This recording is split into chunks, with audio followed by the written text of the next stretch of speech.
This is Stephen Sloan. The date is December 14th, 2011. I'm with Mr. Chester Rohn doing an interview for the Texas Holocaust and Genocide Commission's Texas Liberators project, and we're in Mr. Rohn's, his daughter's house in McKinney, Texas. Mr. Rohn, thank you for sitting down with us today. You're welcome.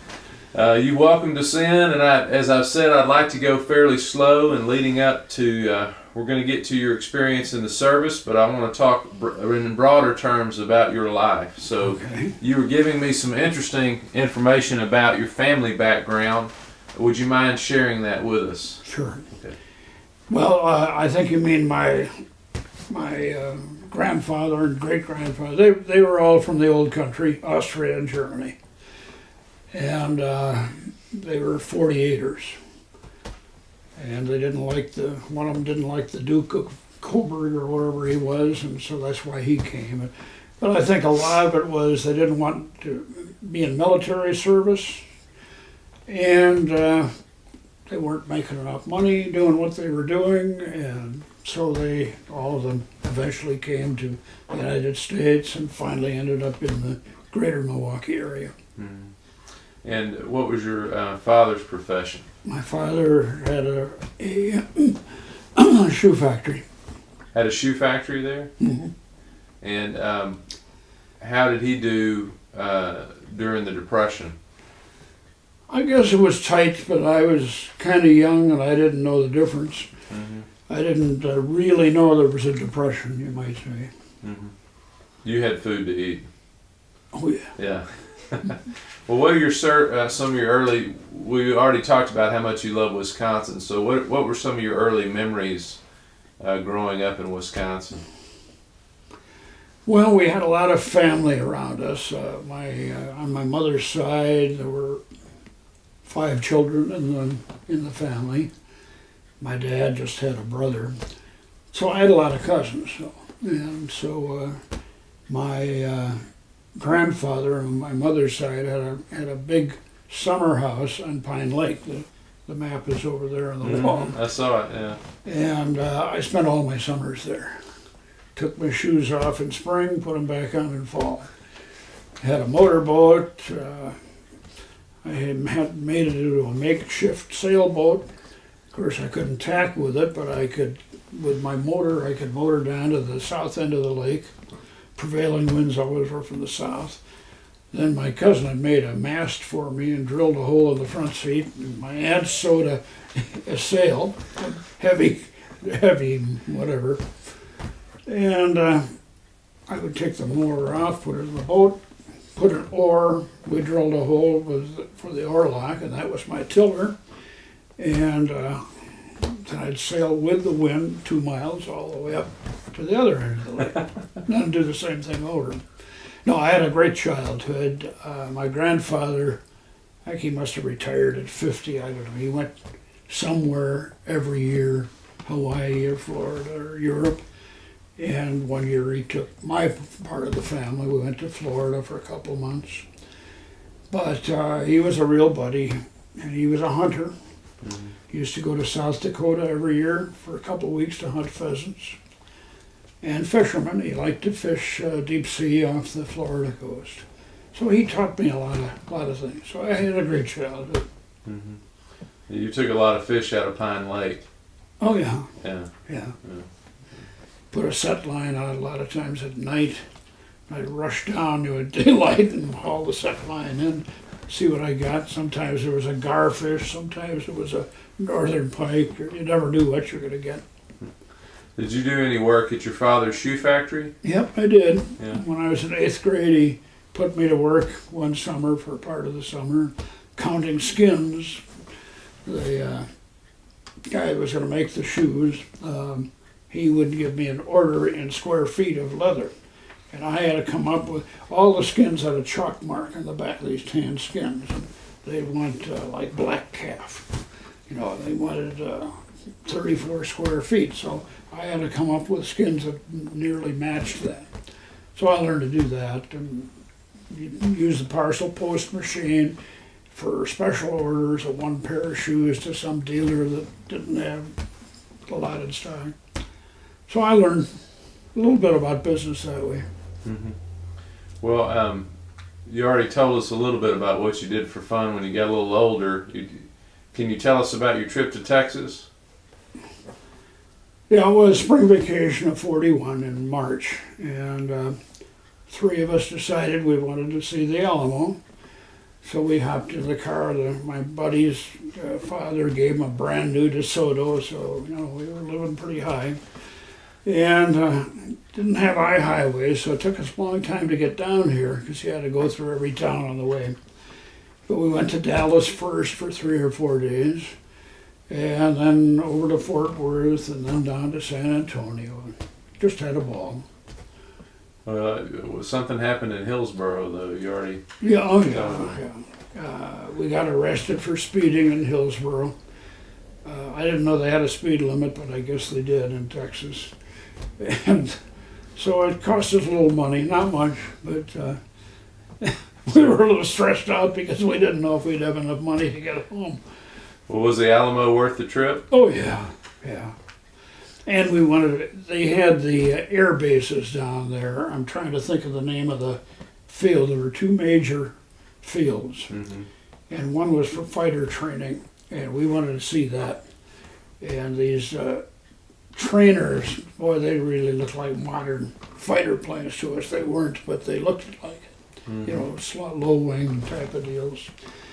And we picked up a soldier on the way down. He had to go to Fort Sam Houston, so we interviewed him all the way down about the Army and so on. We were 17, 18. Yeah. Had a lot of fun. Were you following, did you have any idea what was going on in Europe around that time? Yeah, to some extent, but in fact, I even heard one of Hitler's speeches in German they put on the radio. But it didn't make that much impression. Roosevelt said we're not going to war, so we believe him. Yeah. But the war really didn't affect us. We were just coming out of the Depression. I think the war was responsible because all of our, we were part of the Rust Belt up there, all the heavy machinery.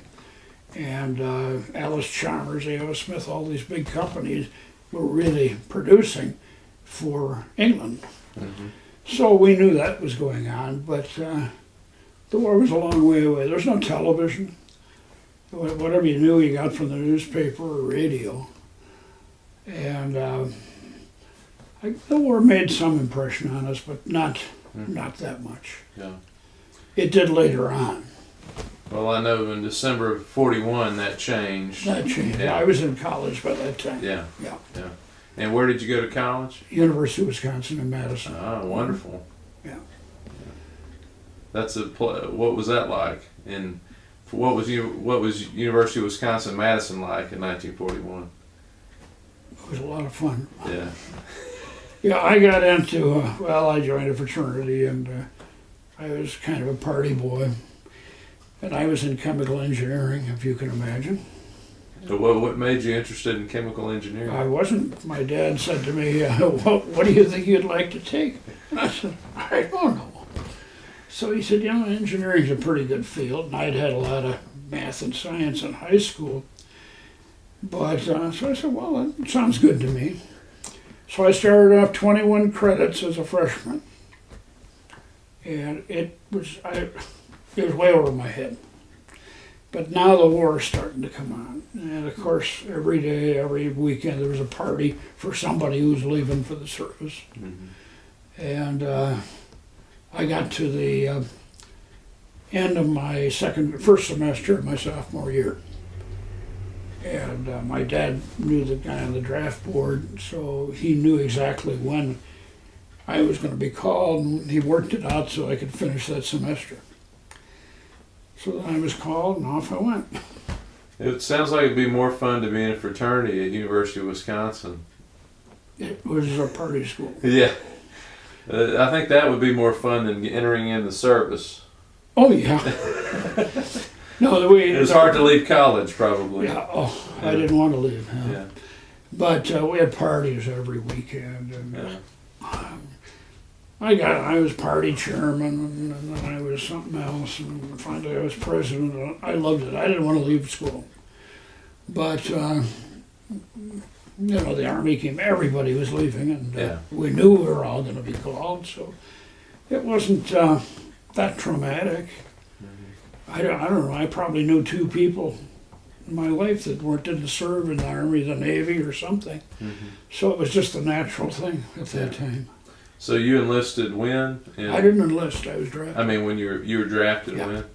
In early 43, Early 43. just before my 19th birthday.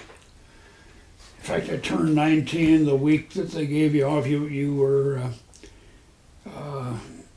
enlisted, or what do they call it, in the beginning, before you even got into service. You had to go down, you had shots and a few things in downtown Milwaukee. And then that week that they gave you off, I had my birthday, and then I was off to the wars. Well, can you give us a description of your introduction to military life? Well, I wasn't too happy about that, you had to take a lot of guff. I went to Fort Sheridan, Illinois. That was the place that all the Wisconsin draftees went to, or anybody entering in the Army. And I think I was there about 4 days, 5 days, enough to get more shots and Army clothes and so on. And off we went. We had no idea where we were going, so we got on a train, had a 3-day trip to Oregon. And I went to Camp White, Oregon, in the southern part of the state. That's where the Harry and David pears come from, if you're familiar with that. Beautiful country, but very rainy. And I wasn't too happy with that. I mean, basic training was a lot of junk, and everybody yelling at you, and you know what you're supposed to do, but we finally learned. I learned on a Springfield rifle first before we got M1s, the Garand.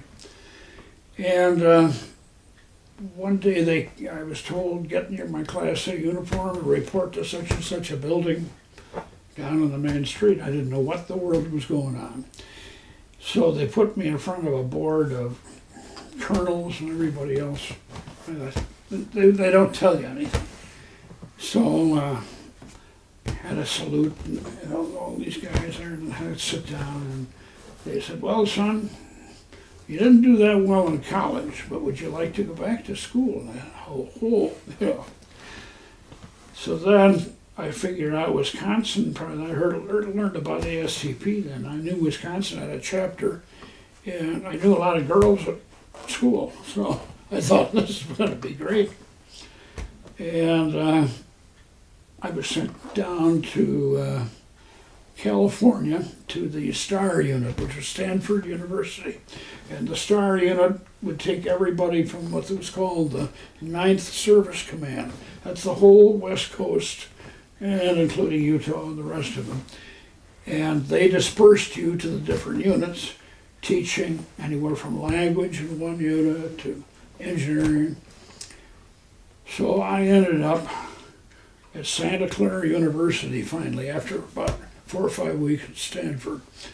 And I ended up at an engineering school. And because I'd only had a year and a half, you were either in the beginner's program or the advanced program. Well, I was in the beginner's program. And I started taking the same darn stuff I'd just been taking in Madison. And by that time, I knew I wasn't ever going to be an engineer. Mm-hmm. But I loved Santa Clara. Get up to San Francisco every weekend. The West Coast was probably the best place, if you had to be in service, to have your training. Mm-hmm. Because the people were very conscious of the war there with Japan. And at that time, a Jap sub had shelled Santa Barbara, and they were sending over bombs, parachute bombs, some of which landed in the forests in Oregon and started fires. Mm-hmm. So everybody was very cognizant of the war there, and they treated servicemen like kings. I would go to San Francisco with $2 in my pocket and come back with $1.50 after a whole weekend. Get a nice bed. We had some fellow that, in fact, he was from Milwaukee, retired man, and he was in some organization, and they took over an old warehouse, made a hotel out of it. I think it cost us 50 cents, and you had a nice clean bed, had all the coffee you could drink, a free breakfast in the morning, showers, and all this stuff, and it just cost you next to nothing. Mm-hmm. Cable car rides were practically nothing. Movies were half price. The entertainment in San Francisco was fantastic. And I used to love the big bands in the swing era. So I used to drum too when I was in high school on my own in the basement. And my hero was Ray Baduke. He was the drummer for Bob Crosby's band. Mm-hmm. And Bob Crosby had, I don't know what you'd call it, I guess it was kind of a New Orleans type music and so on. But Ray Baduke was the drummer for this band at the Stage Door Canteen. So all the stuff they did were like Smokey Mary and the South Harbor Street Parade and so on. So I got to sit on the stage right next to the guy, and I thought that was great. They fed you. Pepsi-Cola had a big center on Market Street. And you could get all the Pepsi you wanted for free, and hot dogs and hamburgers were a nickel. So that's what we ate our dinner each day. In the morning, we would get on radio shows that wanted to have some servicemen on. You get a beautiful free breakfast there. And I loved it. And later on, I did the same thing down in Hollywood when I was with the 11th Armored. Hmm. So how long were you at Santa Clara? The program lasted, I think it was 9 months. I got to Santa Clara, let's see, I would guess it would be about May of '43. And they scrapped the whole program. Now, we knew this was coming. So we thought, we don't want to end up in the infantry, my buddies and I. So we went up, we got permission to go back up to San Francisco and take the physical for the Air Corps. So we decided we wanted to be pilots. So we passed everything. And then the program, the STP ended. Next thing I know, I'm on another train to Southern California to Camp Cook. And Camp Cook was a huge area for armored training. You needed a lot of square miles for that. So these guys, we were the rookies getting in there, and they ragged us. And so we said, heck with you guys, we're going to be in the Air Corps. So they didn't call us and didn't call us. So we found out they didn't need any more pilots at this part of the war. So we were stuck. I ended up in the engineers. And I don't know why, but some of my friends ended up in the artillery, the armored artillery, and some of them in tanks. But I was in the armored engineers. And I liked it. You could work with a lot of explosives. We had to set booby traps and take up booby traps. Be able to take up anti-tank mines. That was one of our big things overseas. And our job was to stay with the tanks, whatever they needed to keep going. And we would be up all night taking mines out of the road in Belgium and hearing the German truck ahead of us, and usually it was snowing, and they were throwing the mines on the road.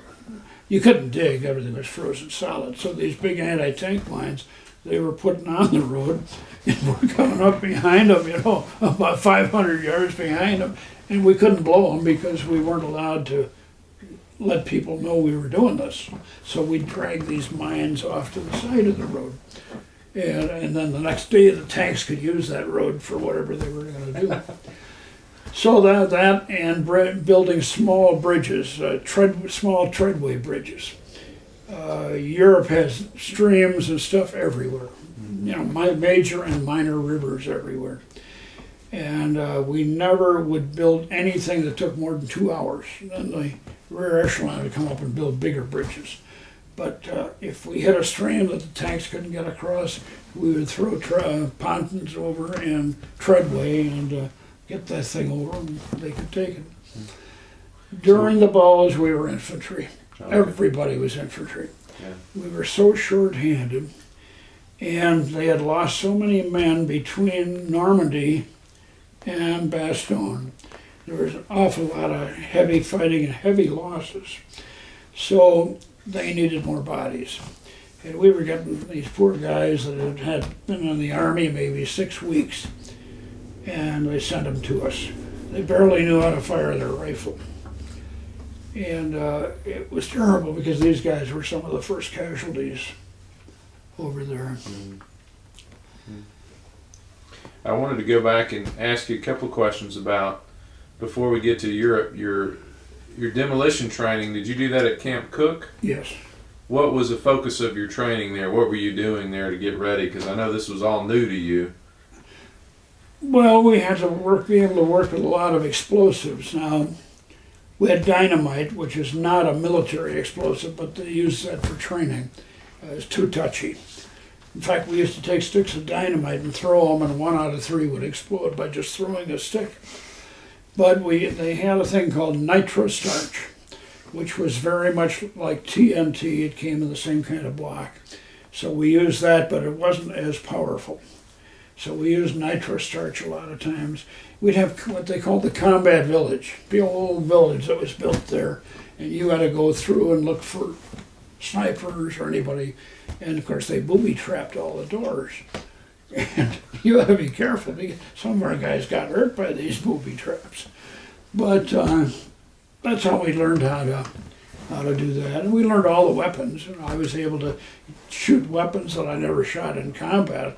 I'd never shot a bazooka over in Germany, but I learned how to do it in California. I learned how to throw grenades. What else did we shoot? 50 caliber. And I used to be on the rifle team in high school, so I had no trouble with that. And you could get various levels, up to whatever, like sharpshooter and these different steps. So I qualified and made expert on everything because I love to do it. Well, you grew up hunting too. Yeah. Some hunting, but Yeah. mainly we had in my high school, we had a shooting range in the bottom. I went to a private high school. And we had a shooting range, and my son-in-law kids me. He said, "You're the only guy I know that could carry his rifle to school." But I did. I had a beautiful 22 caliber, heavy barrel and everything. But I didn't leave it at school. But I took it to school, and in a case, a beautiful case. And we'd go on the shooting range, and then we would shoot against military academies. Most high schools didn't have rifle teams. But I loved that, because the bullseye was the size of a .22 bullet. And you were supposed to hit that bullseye. Wow. Yeah. And it was a short range, I don't know how many yards, 50 feet or whatever it was, But I loved that. And so we shot a lot of stuff. They even gave us fireworks when we would have a training thing with the infantry. Had to crawl up under artillery fire. You got these guys used to shells going right over their head and exploding, 50 feet in front of them. And we were supposed to harass the poor infantry. So they gave us these fireworks. We'd throw these bombs and stuff at them. They used to get so mad at us. But we had a lot of that. There was a thing that was used, but we didn't use it after the war, called a snake. I don't know if you ever heard of that. No. It was a tubular thing with a tube that was like this, like a double tube, and then it was jointed, and it kind of went like this, and a tank could push it. It was 100 feet long. The tank hooked onto it, and it had all this high explosive in it for maybe 40 yards, and the tank was behind it, was pushing into a minefield, and then there was a target on it, and they'd use their 30 caliber machine gun to hit the target, and bingo, and it would clear about a 12-foot wide path that a tank could take. So we had a little experience with that, setting that up, but we never used it overseas. Although I understand it was used in some areas Was used. to clear roads. I see. And, you know, it beats trying to find them by hand or with a bayonet and all that stuff. But we could do everything that the infantry could do because we had infantry training. But in addition to that, we had all the mine work. You know, and that's what the engineers did. So, Well, did they have a pretty good idea by that time of what sort of devices you were going to run into that the Germans were using? As far as mines we go? saw like the S mine, what do they call it, bouncing betties, jump up 5 feet. We saw samples of that in training, and luckily none of our guys happened to hit one of those because those were deadly. The other mine that was very bad was called the shoe mine. It was made of wood, and the only metal thing in it was the spring on the plunger, and they could put a block of TNT in there, and if you stepped on it, it could blow your foot off. And that's all they wanted to do. It was to wound you enough so you were no good as an infantryman. And these were cheap. They scattered those all over. But you had to keep your eyes on the ground on those. They didn't bury them. They just maybe let the snow cover them up or whatever. Well, how did you could only visually detect those, I guess, because there wasn't enough metal in them to detect them? Well, you know, but Yeah. most of the time, you know, you took a bayonet, and if you thought there was going to be something. Yeah. But shoe mines it was a nasty thing because it didn't kill people, but it sure wounded a lot. And then they had a lot of other ones, but the bouncing betties were the bad ones. They were full of ball bearings. And it wouldn't explode till it got up to about 5 feet. And then the idea, you know, it would cover quite a wide area. And we saw some of those. We'd see them and we'd put a block of TNT and blow them. But when I first got to France, I thought, you know, I'm going to watch every step I take. Well, it lasted about 5 days or something like that. I mean, you know, you just hoped you weren't going to hit something. Yeah. And there were Germans who used a lot of mines. Well, let me turn that thing off. Is that all right if I get...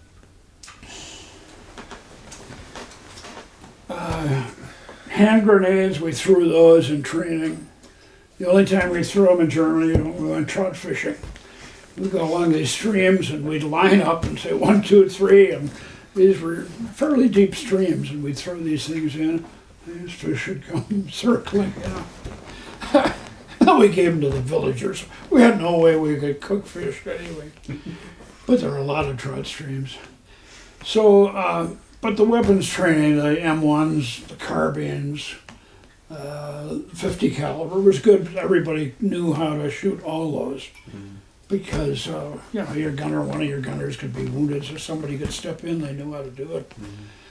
And I liked my machine gun. It was outdated. It was a 1903 or whatever model, with a big water jacket on it.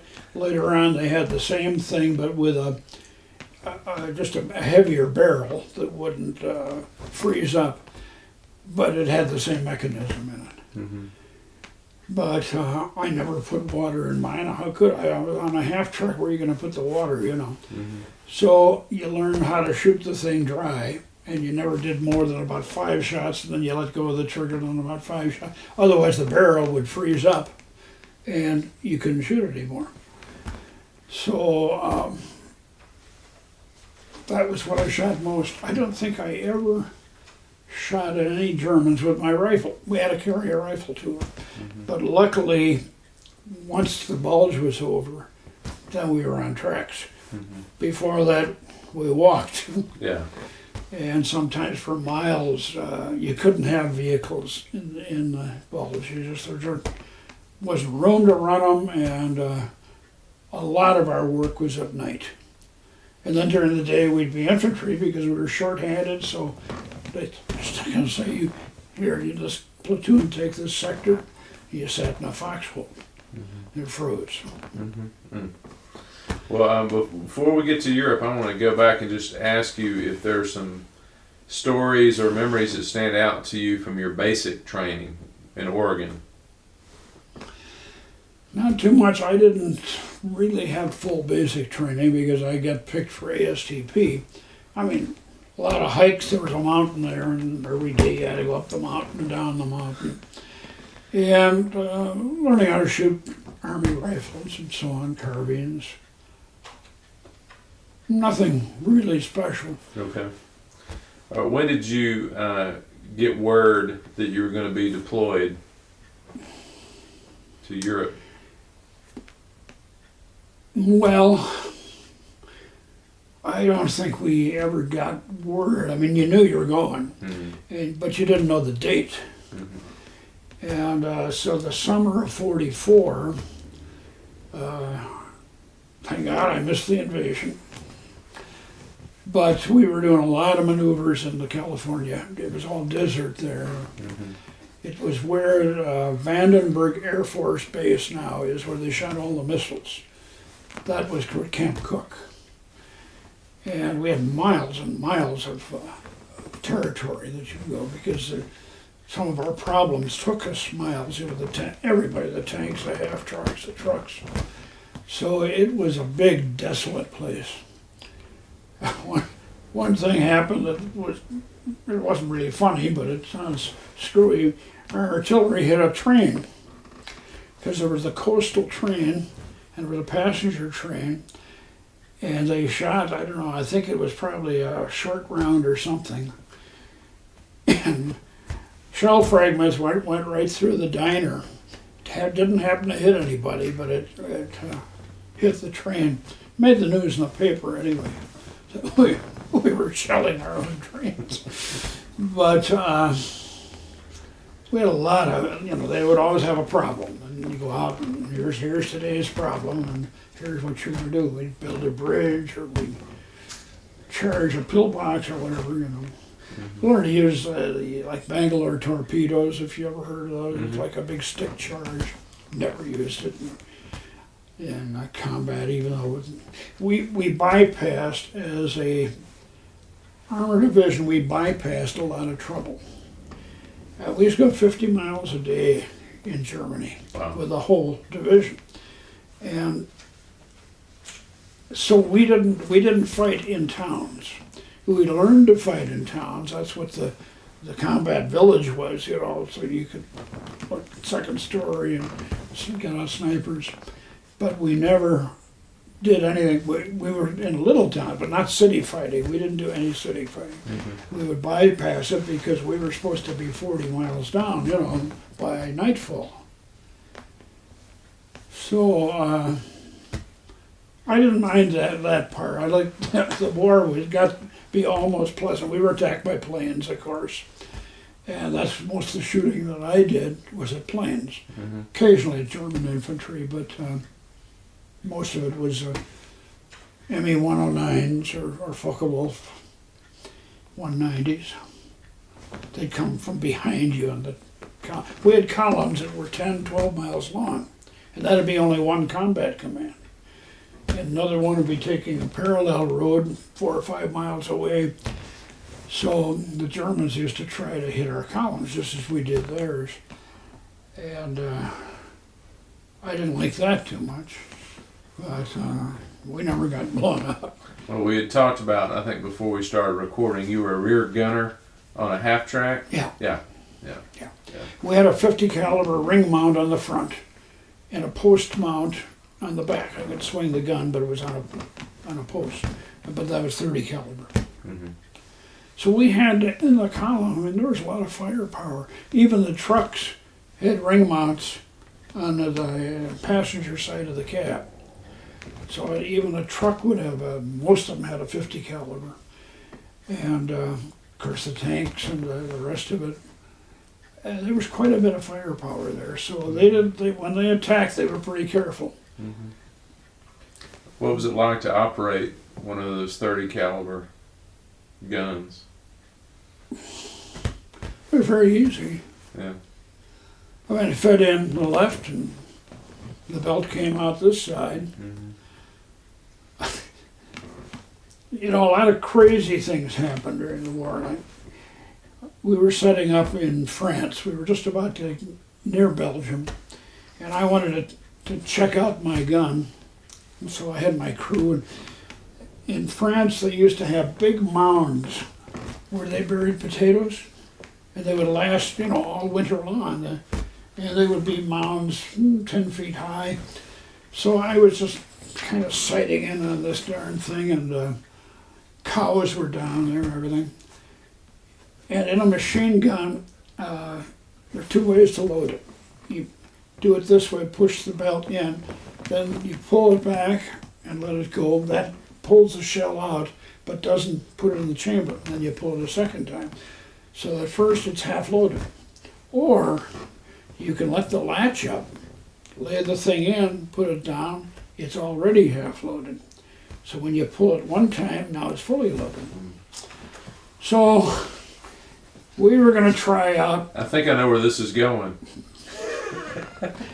We were checking it out, and it was right around Christmas, and we didn't have an awful lot to do.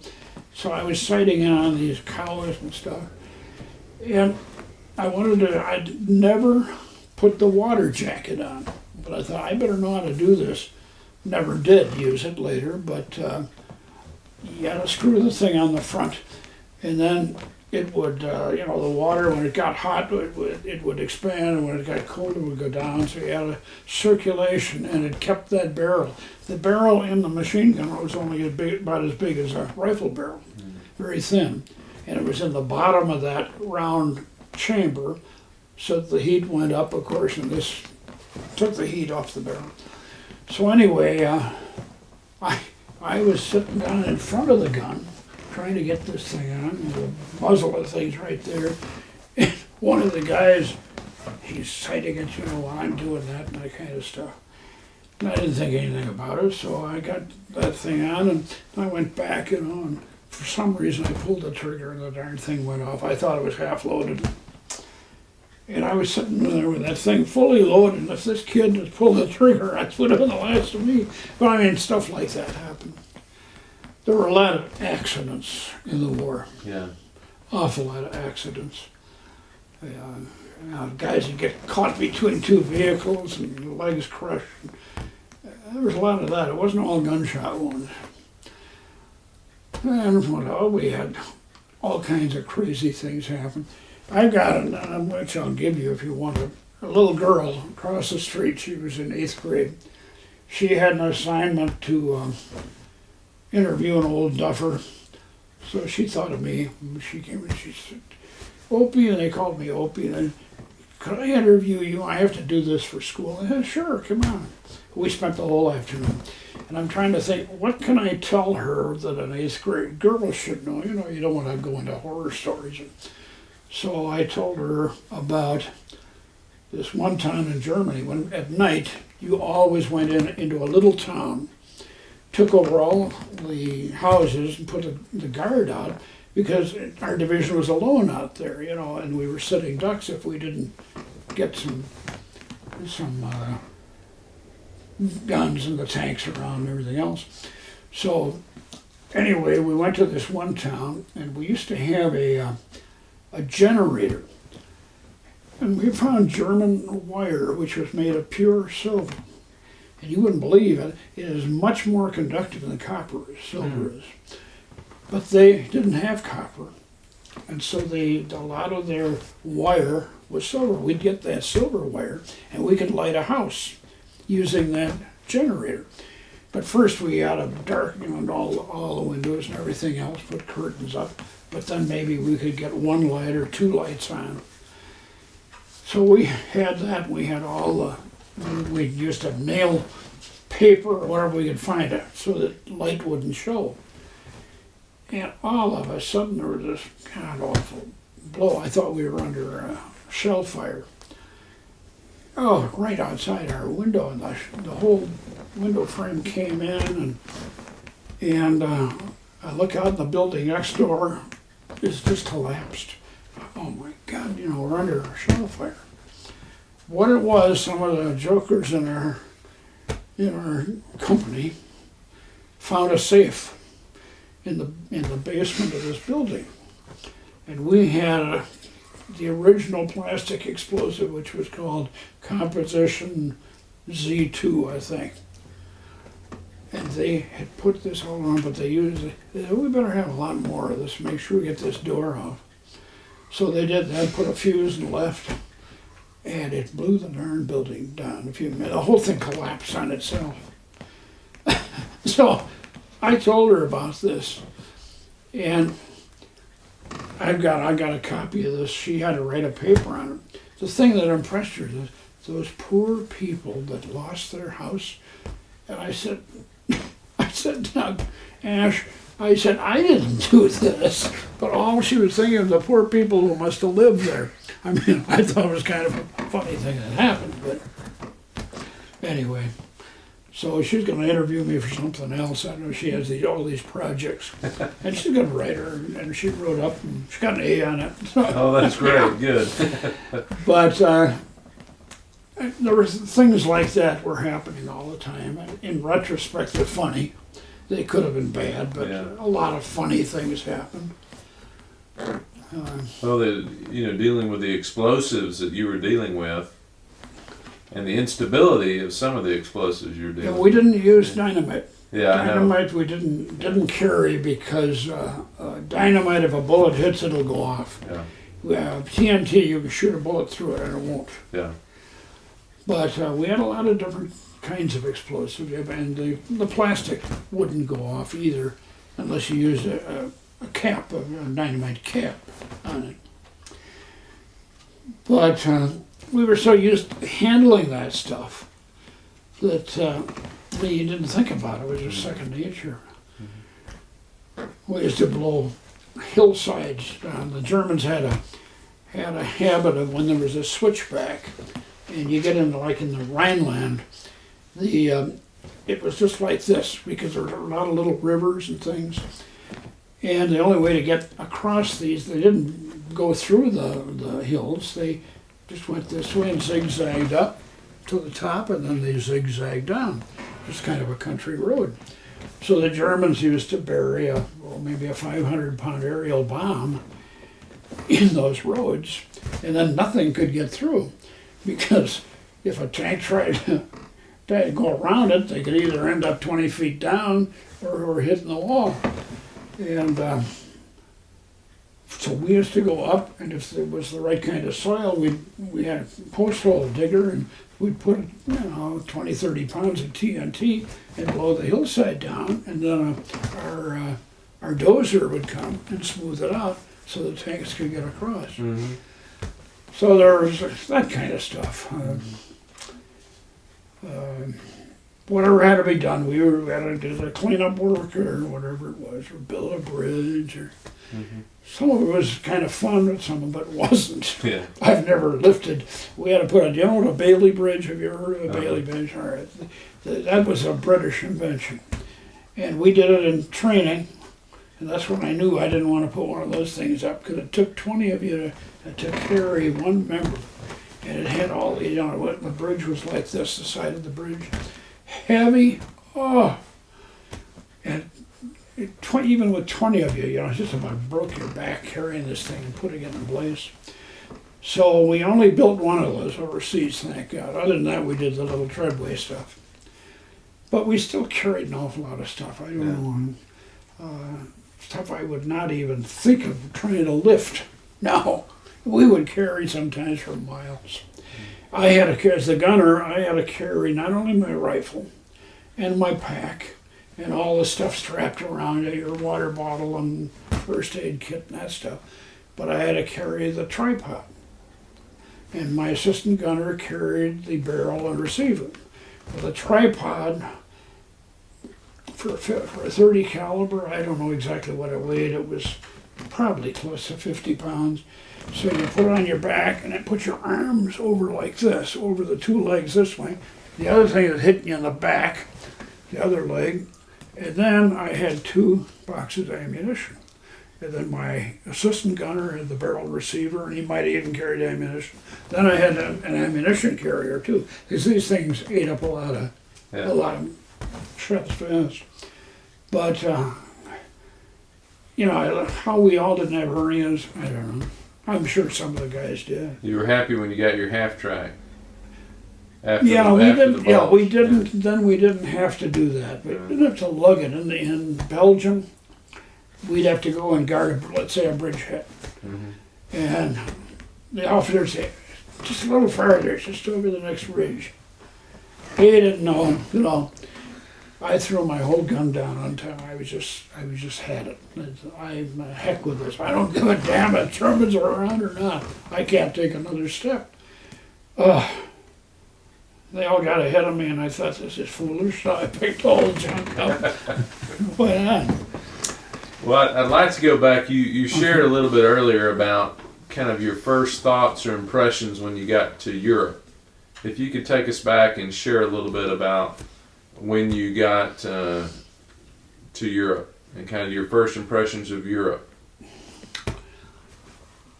I know you landed in France. Yeah, we landed in Normandy, in fact, in Cherbourg. That was in December, just before the Battle of the Bulge started on the 16th of December. We landed, I think, about the 14th. And I don't think we'd even heard about this yet. It took a little while for news to travel.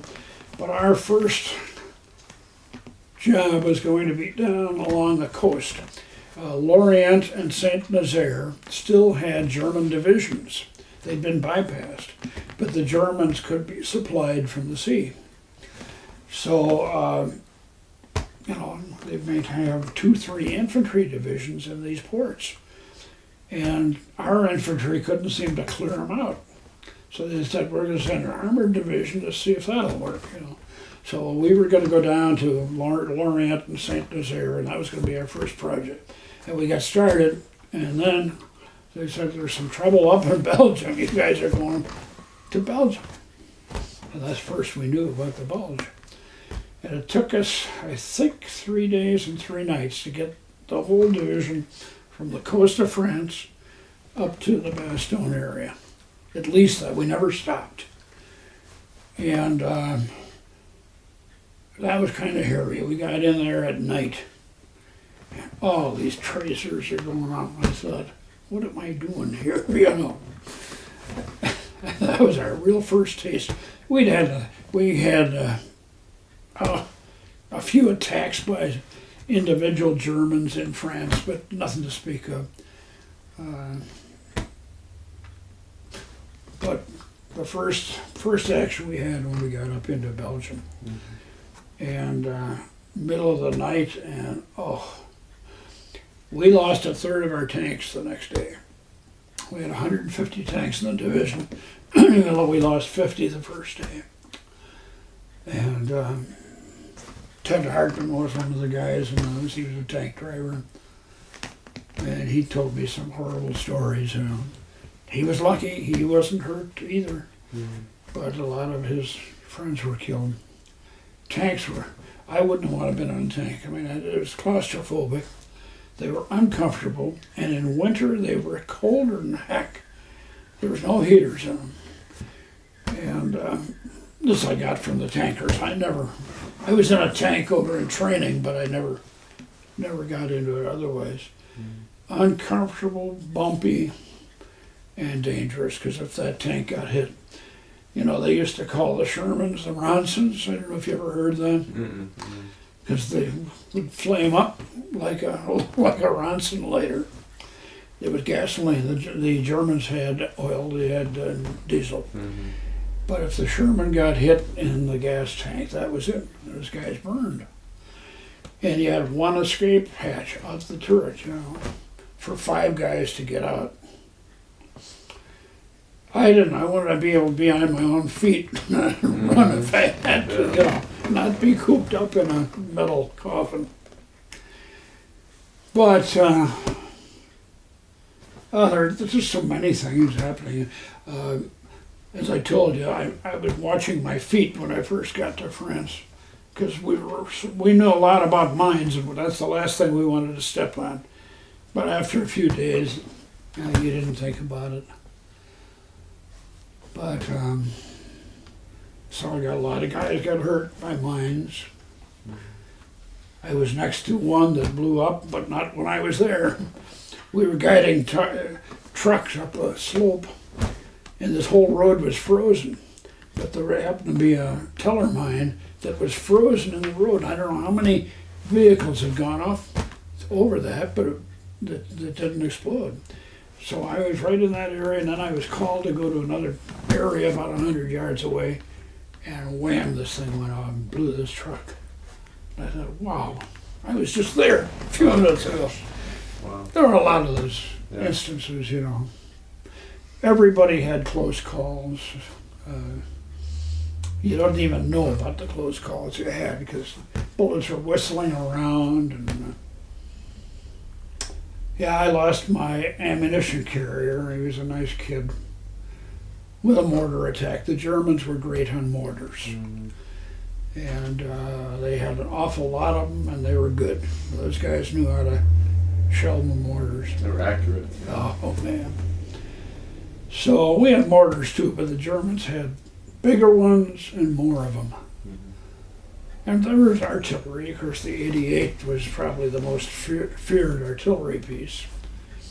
And they were accurate. Those guys could... I saw them put a shell through we called an M8, a six-wheeled vehicle for our scouts that would go out in these. Very lightly armored. They had a little 37 millimeter pea shooter on top. But their main idea was to find out what was there and then get the heck out of there and tell the tanks, you know, where to go and where not to go. But I saw an 88 track this guy. He's going across the field and I put the shell right through it. Mm. How they could do that on a moving, because these guys could go 40 miles an hour. Yeah. An awful lot of burned out vehicles, both American and German. Any other memories that stand out from the Bulge? Oh yeah, a lot of memories of it. That was the worst part was the weather. I think that was worse than the enemy because it went below zero for a while there in late December. And we didn't have winter clothing. And we didn't have winter shoes. You know, we just had our shoe boots. I mean, it's like a shoe only with a high top on it that lapped over. And these were no good for that kind of weather. And we had wool uniforms, but it wasn't padded or anything else. And we finally got shoe packs, which had a felt sole insole, and was much warmer, but that was after most of the cold weather was gone. It was good because we had mud then later on, you know. But so what strategies did you use to keep warm? Well, the first thing you did, there were a lot of pine needles. You took our bayonets and we'd slash low branches and put that down for our bed. Maybe you got a pine needles this thick on the bottom of our hole. And I wasn't in individual foxholes. We had to dig a machine gun foxhole because I had my assistant gunner with me. So that was kind of like a shape here, and the gun was there, and you could get around this way, out and that way. Which was kind of nice with two of us because one of us could sleep while the other stayed guard. But most of the cold, we learned the cold comes from the bottom, not just from the top. And you better be, you know, you can have all the blankets you want on top of you, but you gotta have insulation below. And that's what the pine needles, pine branches did. So we would really make a bed. And I think I only had one blanket to put over. But at least down in the hole, you didn't have the wind. It was a little warmer down there, and you could finally fall asleep. I think my grandson's here. But the living conditions were the worst part of it. Absolute worst part of it. You were always cold, plus you were always tired. There were some times, if we had 2 or 3 hours of sleep in 2 or 3 days, we were lucky. And you can be talking to somebody and they fall asleep talking to you on their feet. And this happened to all of us. We were exhausted, dirty. I had 2 showers in almost 5 months. There'd be a big thing around here as far as your tongue could go. You could clean this part. The rest of us, we hadn't shaved. Didn't want to shave because you know. But the bath would be out in the middle of a field, and they'd give you a shower in this weather.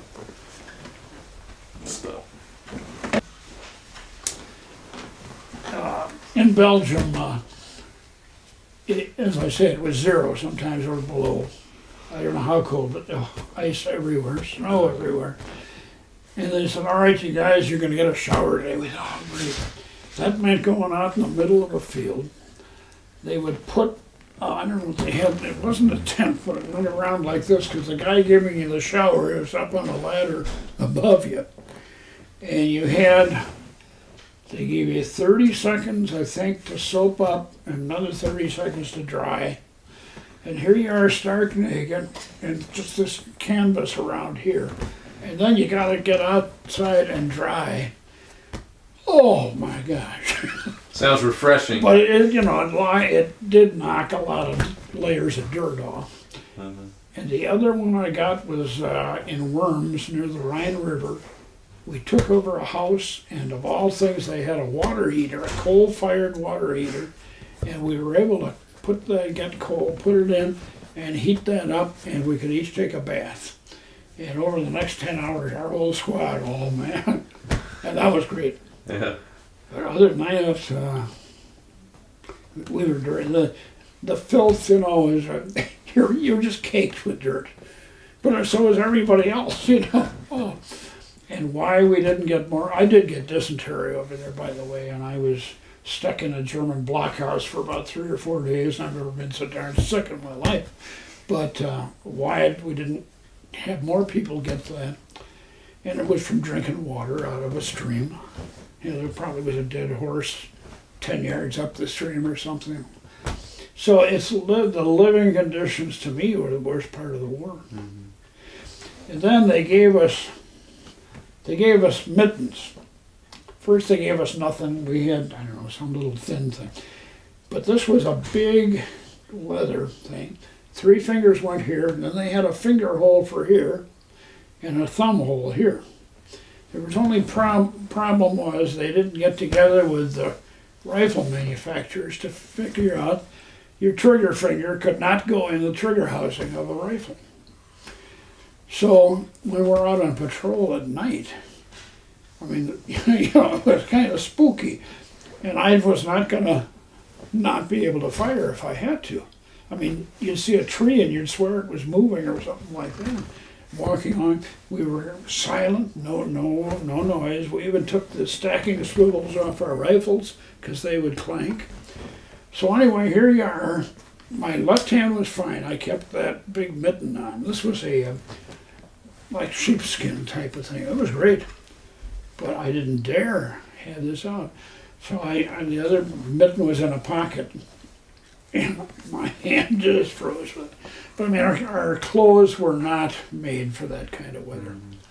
Now, we weren't as bad off as the Germans in Stalingrad or anything like that, but we sure didn't have real winter gear ever. I don't know what the thinking is, before they crank up and can get the stuff, the season's over. So that was the worst part. And trench foot. You had to keep taking your shoes off and massaging your feet. Your feet were always wet later on when the thaws came in. Always wet, because it went right through these boots. So it's just uncomfortable. And that's one thing doing that for a day or two, but when you do it day after day after day, you think, is this ever going to change? So that was the bad part of the winter for all of us. Well, I've talked to some servicemen that talked about how low morale got in the Bulge. Yes, and I was surprised. Now, I watched the different history channels. I was surprised at the amount of desertions. And I only learned this in the last couple of years.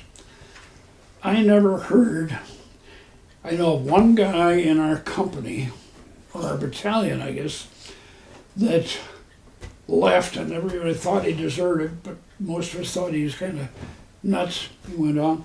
We captured this guy 2 months later, and he came in surrendering with some Germans out of the forest. But we captured him way far away. I don't think the guy even know who he was.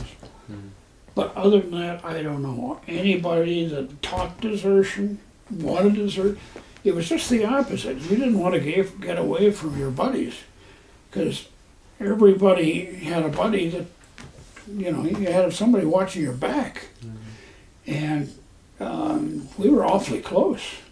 Plus the fact I'd been with my best one buddies were in ASCP with me, in my squad.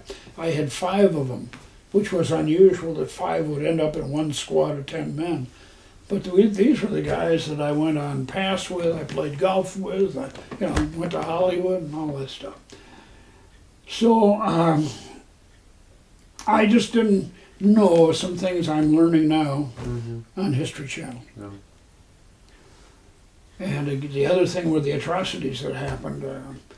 Some of this guy, and Piper, the guy that led the Bulge, if you maybe walk him, Piper. It was his group. He didn't do it, but one of his officers just lined guys up. And one man was telling this story, just shot his whole squad in the back of the head. So I learned a lot of things. If I knew then, I would have been really scared. It's a good thing you didn't know. I didn't know a lot of these things at all. And you never felt you were going to get hit. At least I didn't. And I think most of the guys felt that way. It was always going to be somebody else. And yet we saw guys getting hit every day. And you're afraid, but not to the point where you ever thought of walking off. But I guess it was quite a problem. They said Paris was full of American GIs that had deserted. And Eisenhower finally had this guy shot. I don't know if you know that story. I forgot what the man's name was. Slovak, something like that, yeah. They made a movie of it. But he did it. He said, I don't want to do this, but I've got to make sure the Army knows you can't do this. But nobody that I knew in my company or battalion was talking or even thinking of going away. You wanted to stay with your own friends. We didn't want to. Guys that, when I had dysentery, they wanted to send me back to a base hospital. I said, I'm not leaving. I went because I knew what had happened. They'd steal all my souvenirs, and you'd get sent to a Repel Depot, which was like Camp Lucky Strike or something, and you'd end up you'd have no idea. You'd never end up with your own outfit. So sick as you were or hurt, you just didn't want to go back. You stayed there, yeah. Oh, yeah. No. Well, this is a good point to talk about some of your souvenirs. You were showing us before we started recording your rifle that you've got. Can you talk a little bit about the souvenirs that you got while you were there? Well, helmets, bayonets, rifles. I got this double-barreled shotgun with a rifle barrel beneath it. That I got out of the castle later on. Not too many, so one, let me get up just a minute and I'll show you.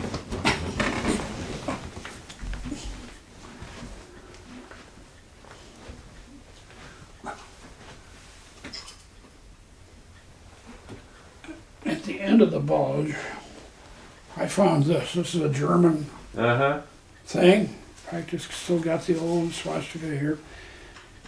We were so cold. They, Army didn't give you earmuffs or anything, but I wore this under my American helmet.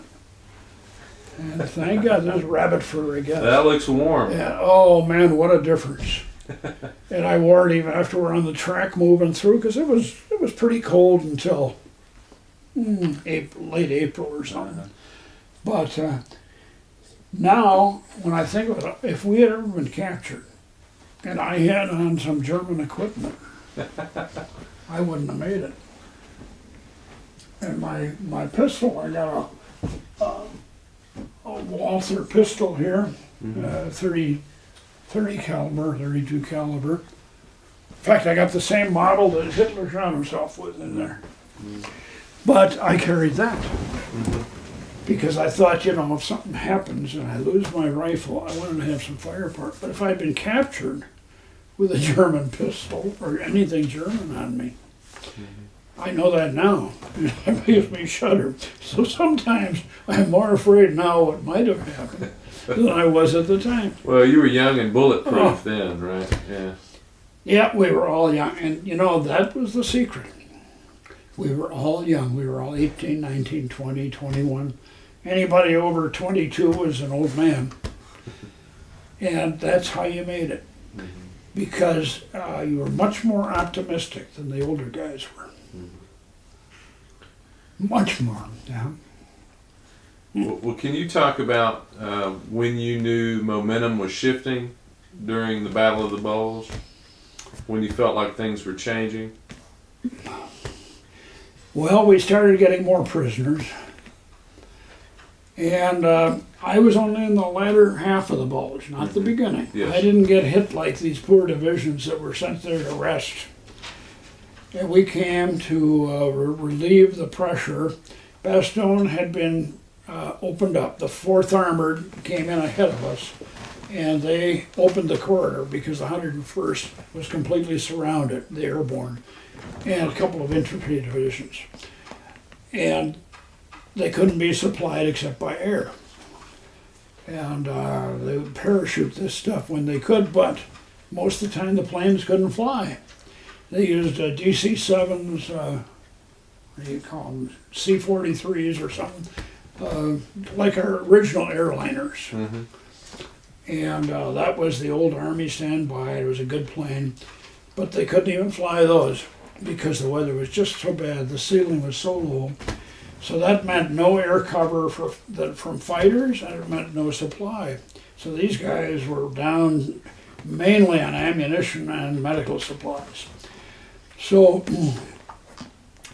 the 4th Armored got in there and opened the corridor. And you know the story with McAuliffe and everything else. He had already decided he wasn't going to surrender the city and so on. And so the 101st was able to hold out because now they got supplies. We came around the western side of the Bulge.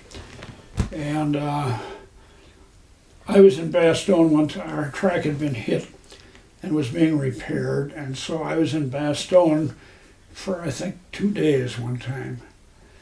And it was pretty much smashed up.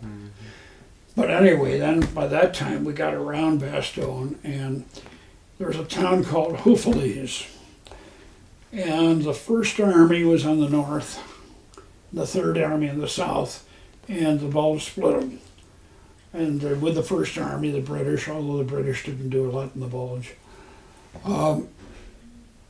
in order to pinch it off, they had to come from the north, we had to come from the south, and we pinched off a lot of them. But a lot of them did get away. Well, as soon as we pinched it off at Houffalize, I mean, then we knew this was going to be it. But it still lasted another 3-4 weeks, and then we got to the Siegfried Line right after that. So. Yeah, you're covering a lot of territory after that. You're moving quickly. Not right away. The main time that we had a lot of speed was after we crossed the Rhine. Before we crossed the Rhineland, there were a lot of little battles everywhere. Every river, every bridgehead was being defended by them. Sometimes we'd make a few miles and we'd have to back off and go somewhere else. It was mixed up. I mean, we didn't know what was going on. You knew your own outfit. And but we didn't know how many divisions were here or there. We knew some of them, but in the Army they don't tell you anything. They'll tell you where you're going next. Okay, you go down this road, when you come to that crossroad and so on. We got north of Bastogne, there was a little town called Borcy. And one night we were going to take mines out, and we were told to go up this road north of Bastogne, and when we got up to this crossroad, there'd be an MP there who was to tell us which road to go down. Okay, and then we were going to take mines off. So we got up there. We were in a truck because our half track had still been shot up, and so we had no machine guns on it, on the truck. We had our rifles. We had cases of mine detectors that we were going to use. You've probably seen these things. So we got up there, and the guy said this way, and so we went that way, and things got quiet and quieter. And it's awful spooky at night when there's just a squad of you, you know. So the truck driver was probably driving 5 miles an hour. And we kept going, and finally we could see the outlines of the shadows of a town and some buildings after we'd gone about 5 miles. So our staff sergeant was up in the cab, and he said, we get in here, I'm going to ask somebody, we're in that. He said, this can't be the right road. So we get in there, and there are all these shadows moving around.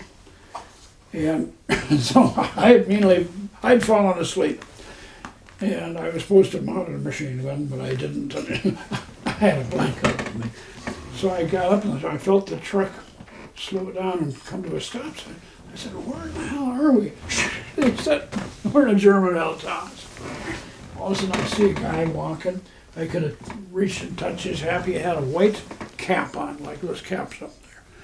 They never wore helmets unless they're under fire. And that meant German infantry. And here we are.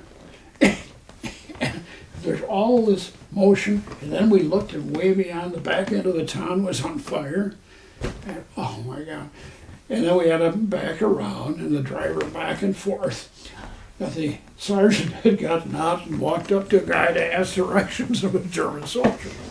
So by this time, we're all wide awake now. And so he's trying to back this guy in. And European cities and squares, you know, everything's narrow. Some of these villages go back, 500 years. And so there was no room. And he finally jockeyed that thing around, and he said, now go quiet. And so we went on, and our rifles all looking back. We expected to be machine gunned or something. Nothing happened. Nothing happened. And then we said, well, now we got to get back into our own lines. Does everybody know what the password is? We said, what was it? Oh yeah, okay, that's right. And so we said to the driver, when you hear anybody halt, I say, halt, you better halt. He said, don't worry.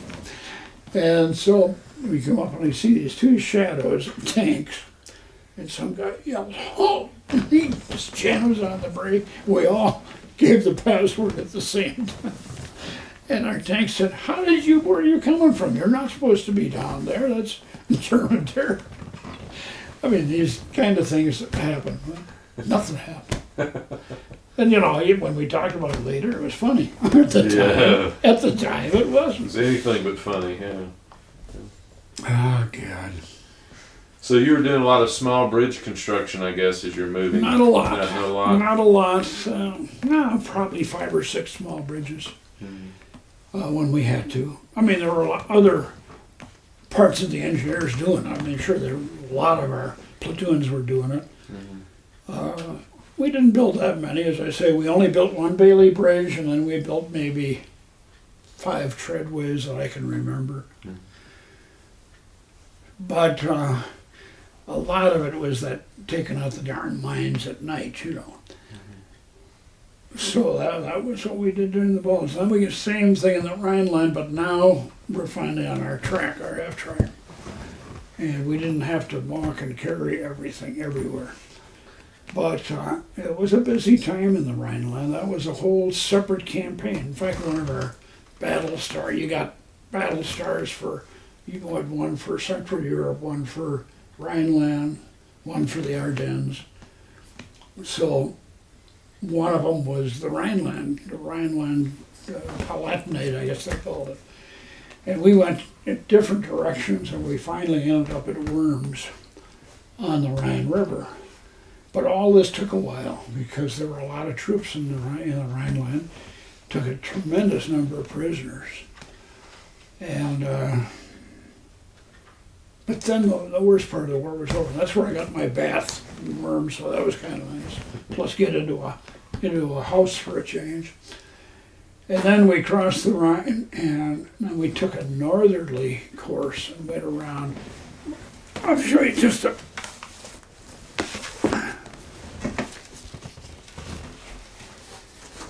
This is our route. The red line Okay.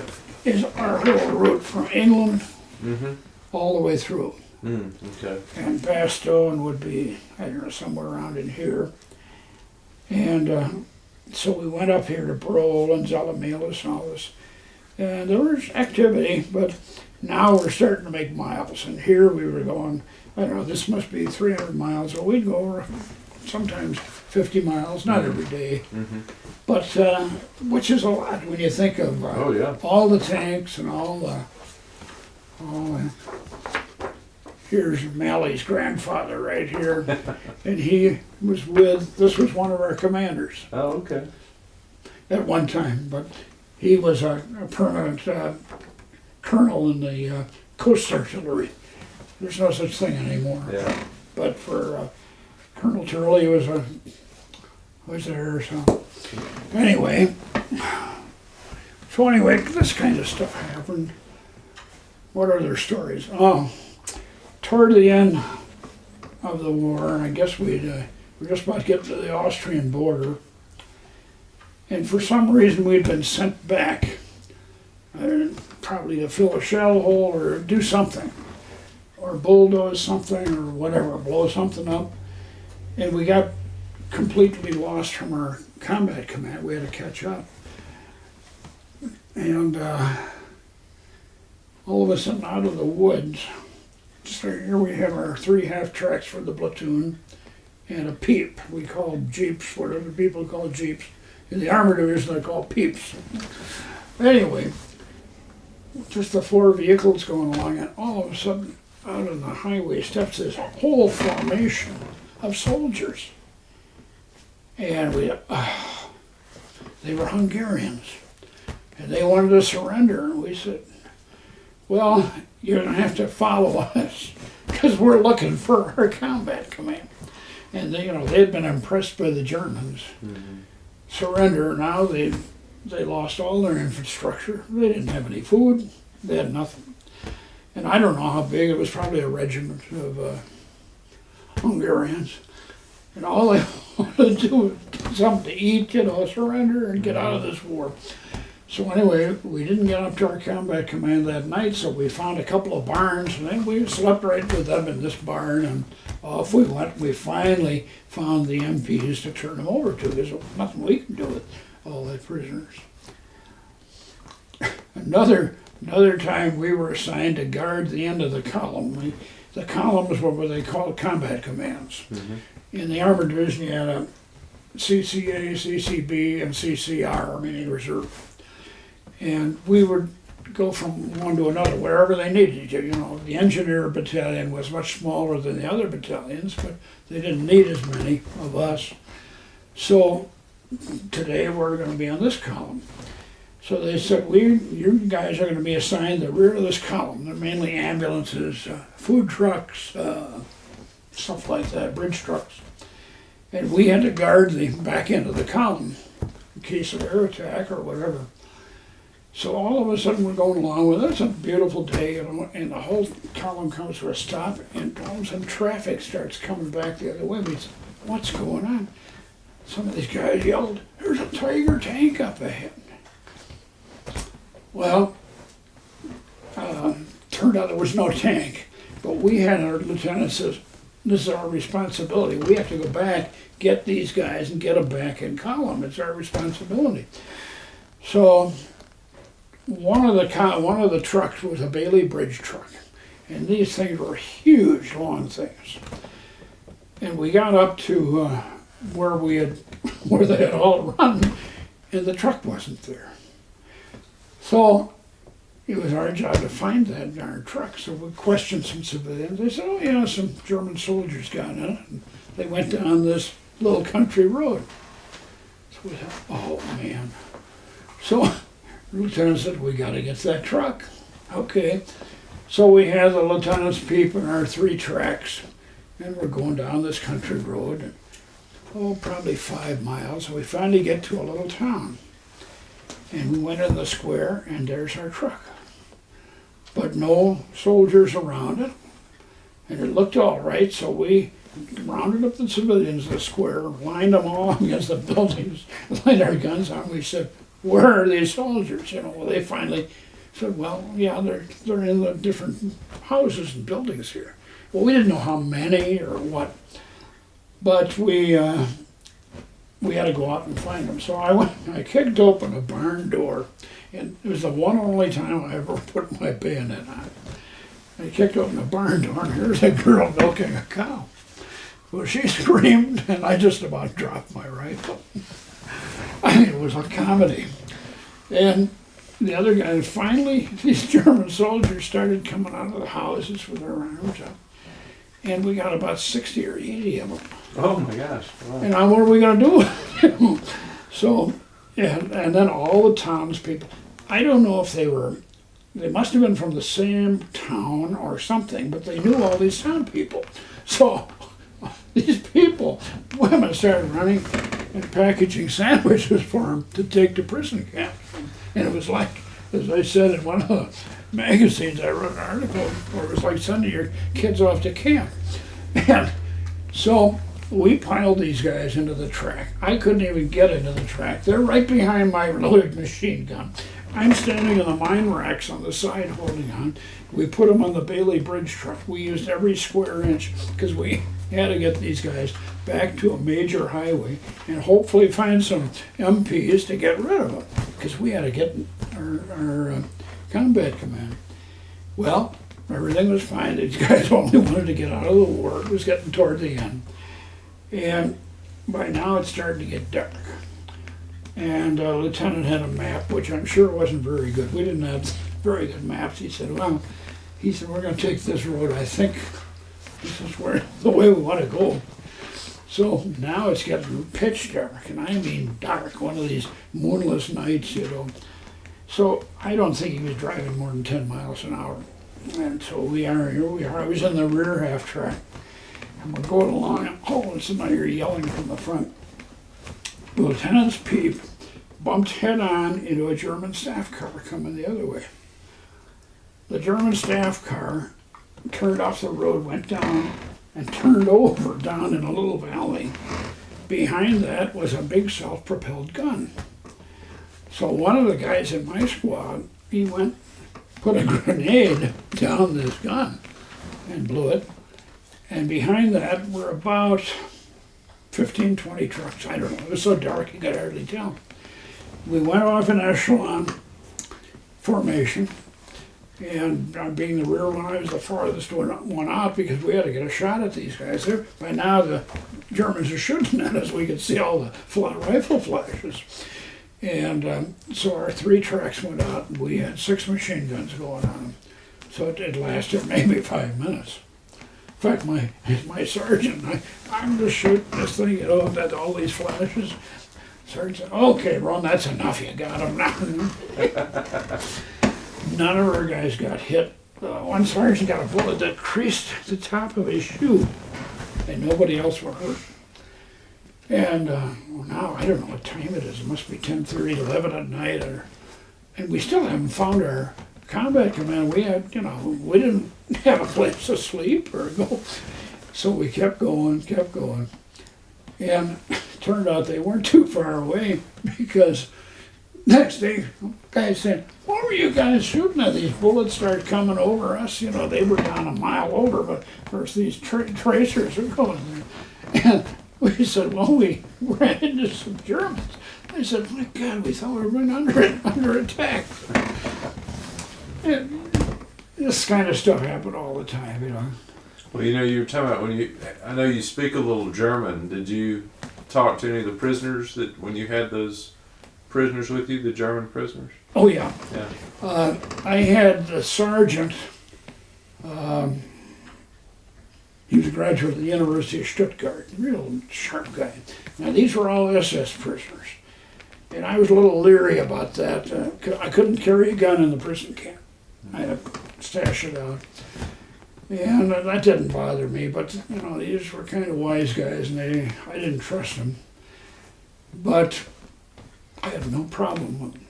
We were building mess halls. Our army said soldiers have to have mess halls, you know. You're in the army, if it says you do it, that's what you do. Well, we had taken over, this was a former German army camp, and we made a prisoner of war camp out of it. And we let all the Wehrmacht guys go. There were so many people, displaced people, and ex-German soldiers, and we didn't want nothing to do with Wehrmacht, but we had to keep all the SS because they're looking for war criminals. So these guys, they were given work. They would work. If they worked, they got 2 meals. If they didn't work, they got 1 meal. Now, when I say a meal, they probably got a hunk of black bread and coffee. It was a terrible problem trying to feed people at the end of the war, because for about a 3-month period, we couldn't get the food over fast enough. There was nothing in Germany except rutabagas and maybe turnips and potatoes. All the men had been in the army. Most of them are all prisoners or they're dead. The women couldn't plow because all the horses were impressed by the German army. So they had to do everything by hand, and in the countryside, they could raise little gardens. And they could probably raise enough to feed themselves. If they were lucky, they might have had a cow to have some milk or something for the kids. But the people in the cities, all the infrastructure was kaput. There was no electricity, there was no running water, there was just no heat. They had nothing. And no way to get it to them. And a lot of the roads were just blocked, rubble, 20, 30 feet high from all these collapsed buildings. So the people in the cities were actually starving. And it was really bad. But anyway, I would take the prisoners when they were building the mess halls, and I'd tell them what to do, and then they would do it, and I would requisition carpenters, because I said, I don't know a damn thing about building a building, or anything like it. But I wanted a guy who knew how to build stairs, that kind of thing, because the mess hall would be here, and the kitchen would be here, and the mess hall that we're joining to it, 100 feet long, would be on a different level. So we had to step inside going up or down. I know, first thing on my building steps. But I got carpenters. And I would ask the sergeant, I'd say, now, I want to make sure you get me good carpenters, because I can't do it. He said, oh, don't worry. And we did. We had guys that were, oh, that darn thing. It'll go off just like that. Yeah. Well, anyway, so we built these things, and each mess hall had to have or each kitchen had to have 2 mess halls attached to it. In the German army, they ate in their barracks. They'd go to the kitchen and get all their stuff, meat, potatoes, The American army said no. So, I mean, that's kind of funny, but that's what we had to do. So I learned a little about how to put footers in and level it out and put a floor in. Then we could get pre-made sections of windows, so you didn't have to do that. And roofs we had to do, and we could get the trusses, like this on the roof. Those were already pre-made for us somewhere. There were a lot of little lumber mills out in the country. So I always had a truck, and I'd get a couple of prisoners to do it. You load the truck, and we'd go back. And they knew that if they worked and did a good job, I'd get them some food. Because these guys are always, all they do is, hunger. So I'd go to a farm, and I'd get these turnips that were this size, huge things, or blackbreads. And I couldn't get a lot, but I'd trade cigarettes. That's the way that was money over there then. There was no printed money that was of any value. And so I'd get whatever I could buy, and then these guys could share, and the sergeant, he was allowed to carry a penknife with a blade about that long, and it was up to him to cut these big turnips into equal shares. I can still see 60, 70 guys looking to see if the size, if their portion was going to be big enough. And I asked him, don't you want to take this back and cook it? Oh, no. Destroys the, whatever the food value. They ate the turnips raw, the black bread.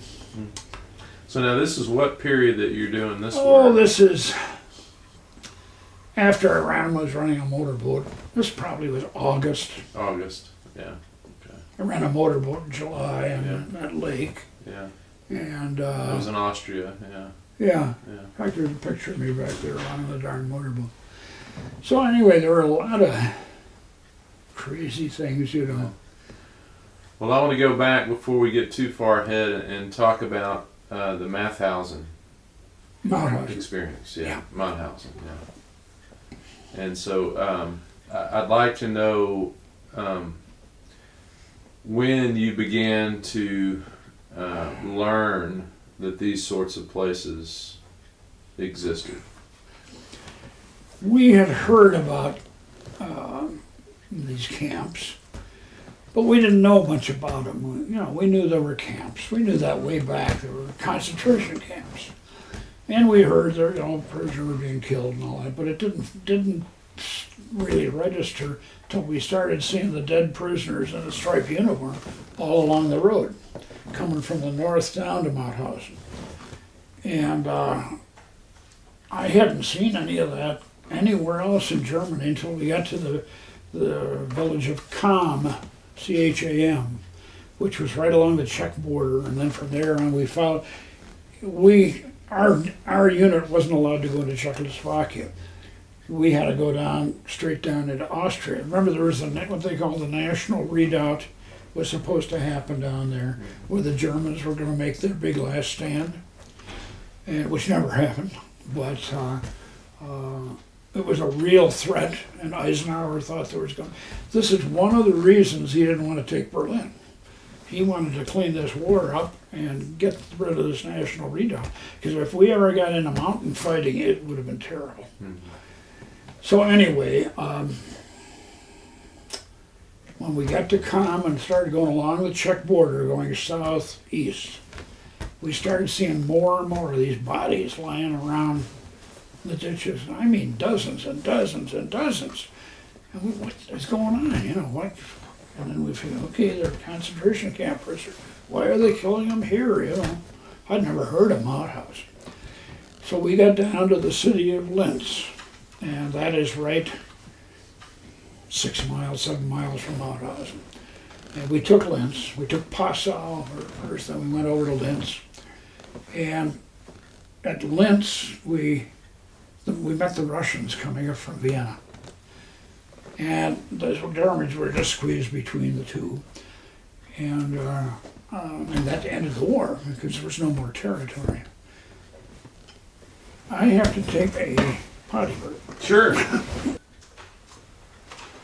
Well, I want to stop you before we get to Mauthausen, because you mentioned something that I've asked servicemen about, and that was meeting the Russians, because I know that's a memory that a lot have. Can you tell me a little bit about that? We met some Russians who had been prisoners before the end of the war. And very few Russians could speak English. None of our guys could speak Russian. But I did meet one guy that I think he probably went to college or something. He could speak English. And they came in and came to talk to us out of the woods, and they had been hiding there because they'd escaped from wherever they had been captured. And so we didn't see much of them, but when we got to Linz, a lot of them came in. They came in armored vehicles, they came in hay racks, they came with their wives, some of them. And I wouldn't say we got along with them that well. First of all, we couldn't talk, but these guys were gun happy. And they were taking automatic pistols with one hand, you know, We think, geez, the war's over, you know. Nobody wanted to get killed after the war's over. And they'd want us to drink their vodka. You know, they'd come put the armor on you and take the vodka. I can't say that we had, first of all, they didn't last long. We weren't allowed to do that. The Russians didn't want us to be with their soldiers. I saw guys with probably 5 wristwatches on this arm and 5 on that. Then they'd come up to you and put it on your ear. And, I don't think they even knew what a wristwatch was. A lot of these were just peasants, you know, that probably had never been more than 15 miles away from their home. So I can't say that we fraternized with them. We couldn't talk. They came and sat in our half track, and you know, they were all happy-go-lucky, and most of them were drunk when they got there. But other than that, the Russians kept their men away then, and we weren't supposed to miss. We couldn't go in their lines. There was a big deal about who gets the German prisoners. The Russians wanted to get all of them. They said if they fought in our territory, then we want them, even though they'd come into our lines and surrendered. So I guess Eisenhower said, well, all right, we'll do that. But a lot of them we had to forcibly take back. Not me, but some of the others with army trucks. And these guys were jumping off trucks going 40 miles an hour because they were so scared of the Russians. And they had reason to be. Yeah. So, I can't say we did much with the Russians. You know, we saw a few prisoners, and then we saw the Russian army coming from Vienna. They met us with our Dodge trucks in some cases.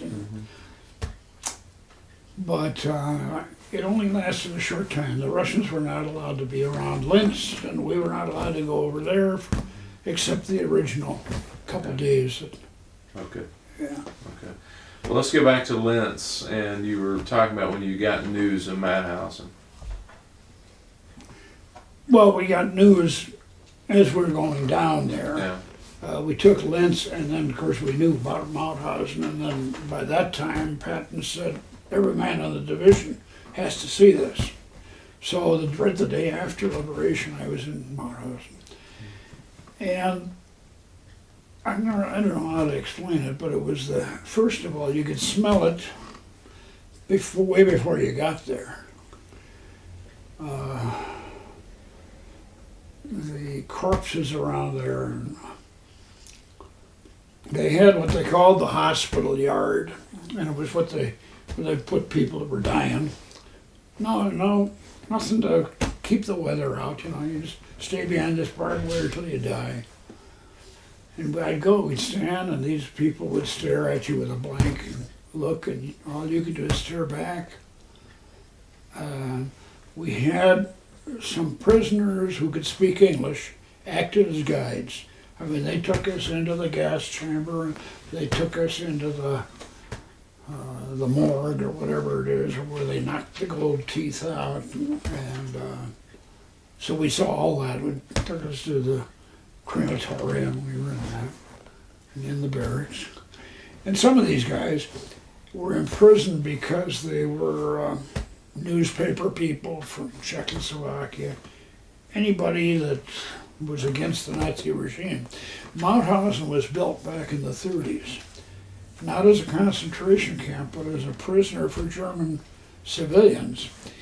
And I think also to provide a labor source, because they had a big, I don't know, limestone or granite or whatever they said the city of Vienna was built with stone from Linz.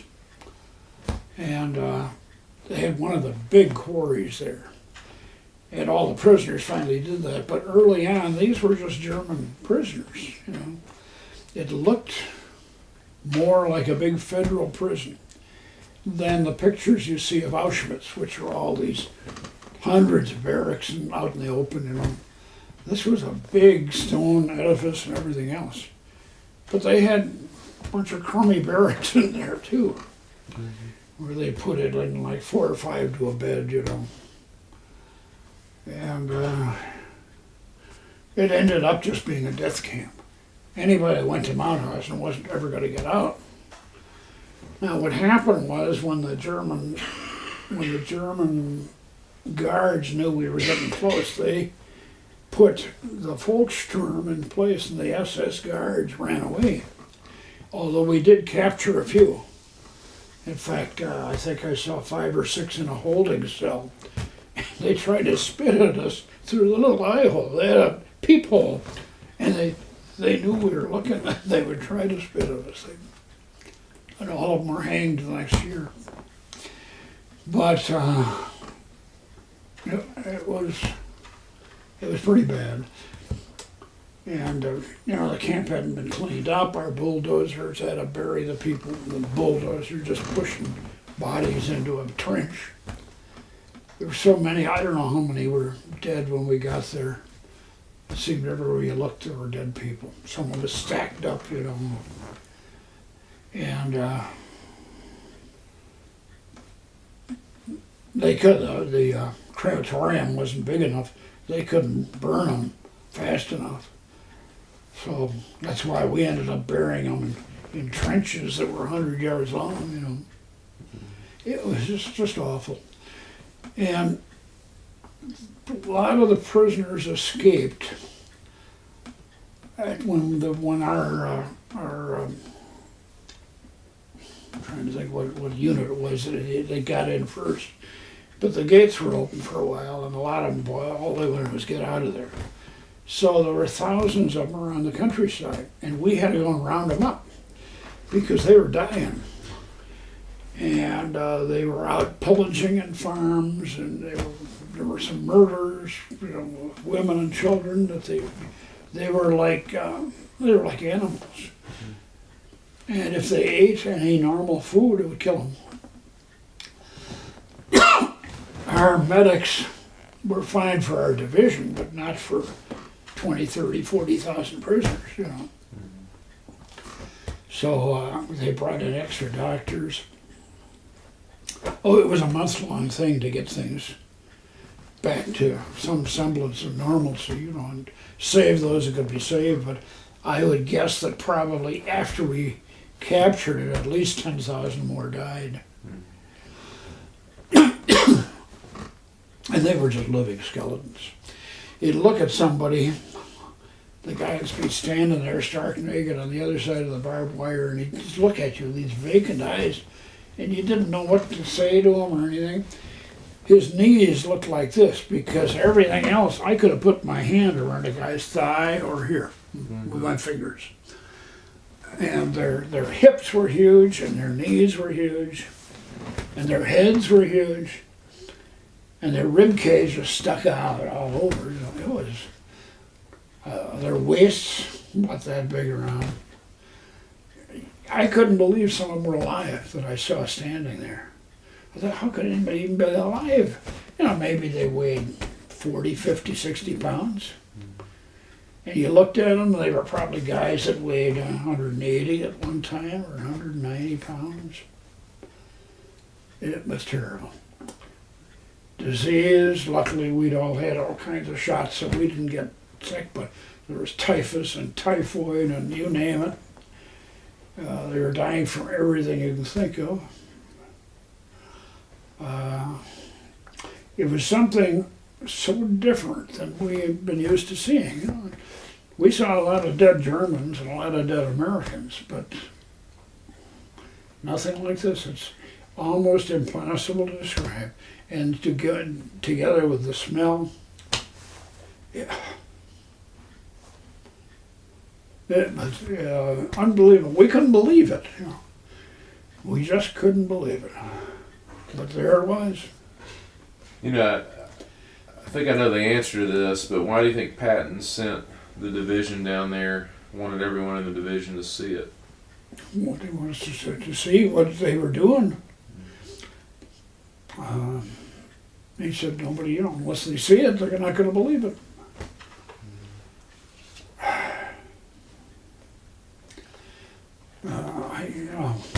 I don't know. I just don't have words to tell you how bad it was. Yeah. And I don't know how long it took to clean up way after I was gone, I suppose. I was in the area for, well,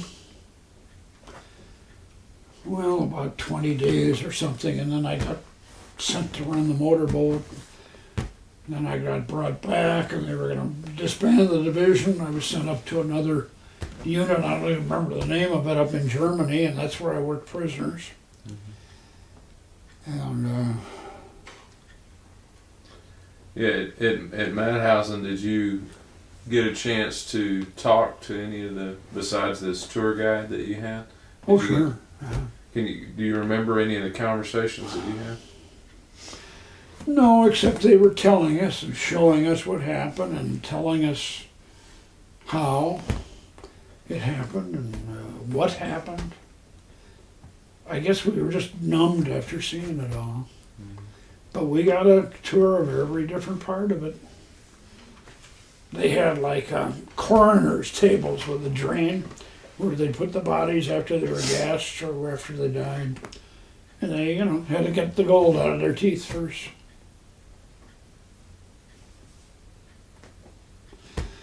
Yeah, and that was only Mauthausen.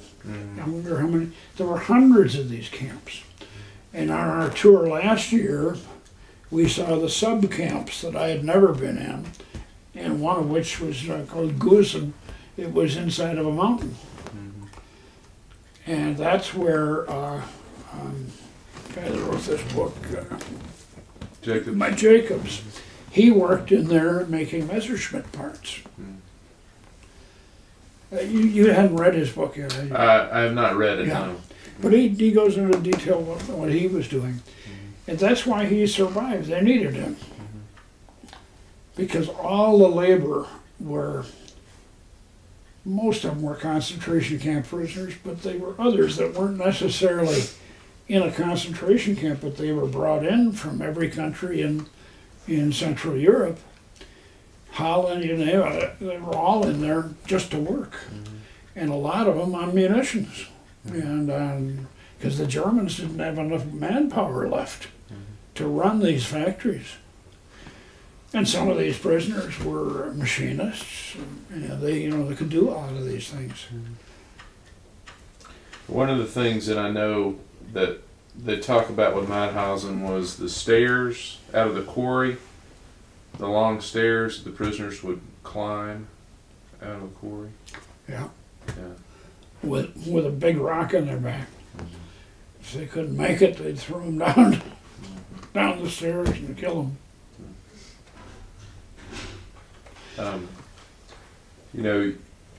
You talked about it being different, like you saw other death, but it hadn't prepared you for what you saw when you got to the camp. Did it change how you thought about the enemy or how you thought about the war, what you were doing? Well, I'm sure it did. Yeah. I mean, we knew the Nazis were bad. I make a big distinction between the average German soldier and the SS and the Nazis who perpetrated this. The average German soldier didn't know what was going on in these camps. And not all the SS, what they call the Waffen-SS, they were the fighting men. They weren't all that bad, but there were enough bad ones in it. Yeah.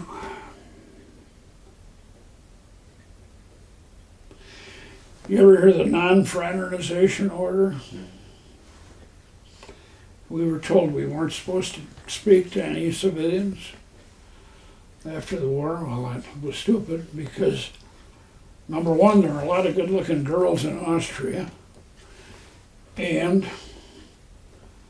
there were a lot of kids. Little kids, and chewing gum, oranges. In fact, during the war, we'd go through a town, whole damn town's on fire. I remember Easter Sunday, it was on fire, and the whole family standing there just looking with a blank look as we're going through. But for some reason, I had some oranges, and I threw one to a kid, and he caught it, and he looked, I don't know if he'd ever seen an orange. I said, Apfelsinen, and his parents knew what it was. But the children suffered a lot. Not so much in the country, because again, they could grow some stuff. They weren't starving. But the kids in the cities, you know, there was no gas, they couldn't get coal to them. Drinking water, you know, and people were sick. Our Army medics had a tremendous job at the end of the war. And it was lucky. The one lucky thing is when now it was summer. Think if it had been 0 out or something. I mean, it would have been, people kept dying all that summer of starvation because there was no way our ships could bring enough food to feed 20, 30, 40 million people. And it's just running with people. We had to be on roadblocks a good month after the war was over, stopping people because we couldn't let anybody in our lines. We had to see their Ausweis, their papers, want to know who they were and why they were coming there. It was a very terrible period. Now, at least we ate. We didn't eat very well most of the time, but at least we had food in the Army. But the Hungarian Army, I mean, hundreds of thousands of them, with no kitchens, no food, and no infrastructure at all. I mean, everything had evaporated. So they would wait at the end of our chow lines. And you couldn't scrape your mess kit into the garbage. Oh no, they'd come with a can. Put it in here. And we just didn't have enough to feed them all. Or that or cigarettes, because cigarettes they could trade for anything. Cigarettes probably were more for money than anything else. A pack of cigarettes to a person was worth an awful lot because they could get food with it. Most of the civilians sold whatever they had. You know, you could buy Lugers and you could buy cameras, Zeiss Icons, and all that stuff with cigarettes. They were not allowed. We had German marks and Austrian shillings, all printed. It's called Allied money, and it was, but only we could use it. Civilians had nothing they could use. The Nazi money was no good. It wasn't worth the paper it was printed on, and nobody wanted it. So it was a barter economy for months.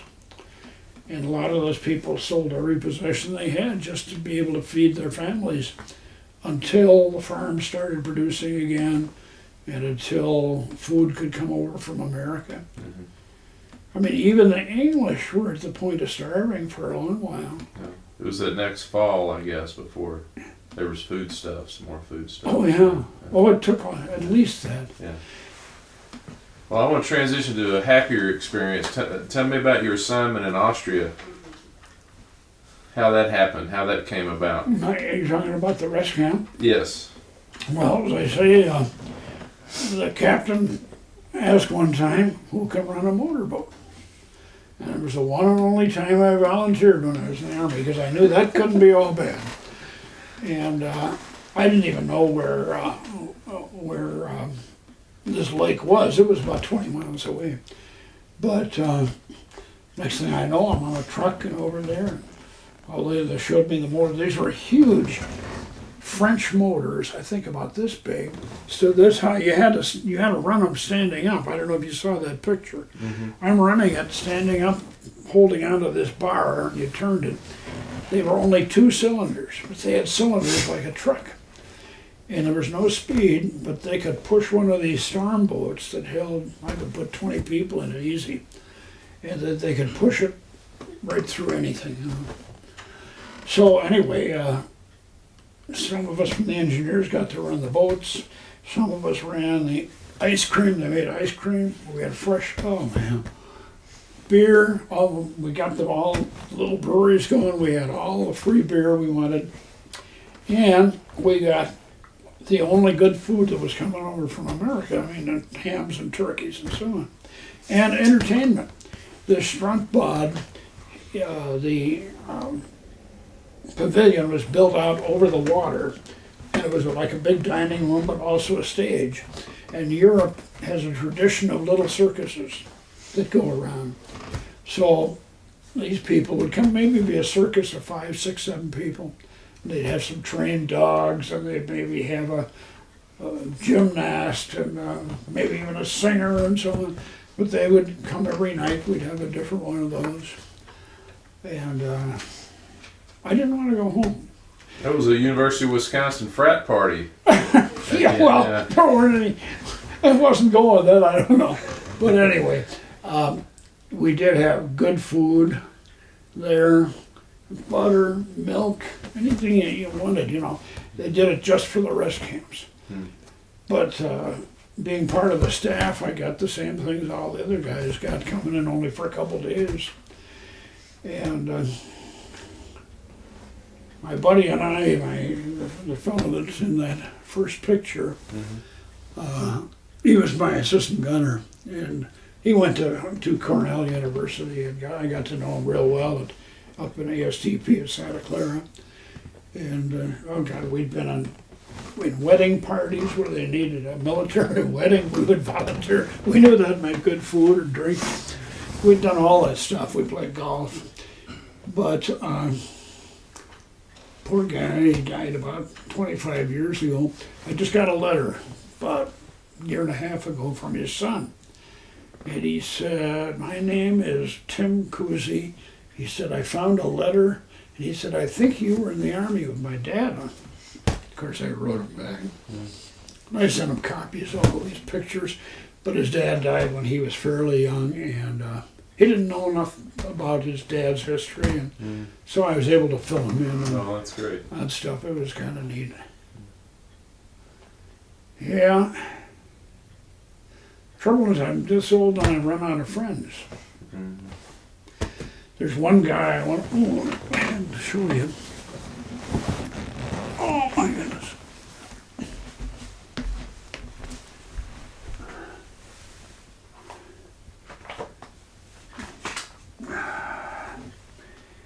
We had a very active division, and I wanted to show you this magazine that they put out for our final reunion. If I can just get to my cabinet here.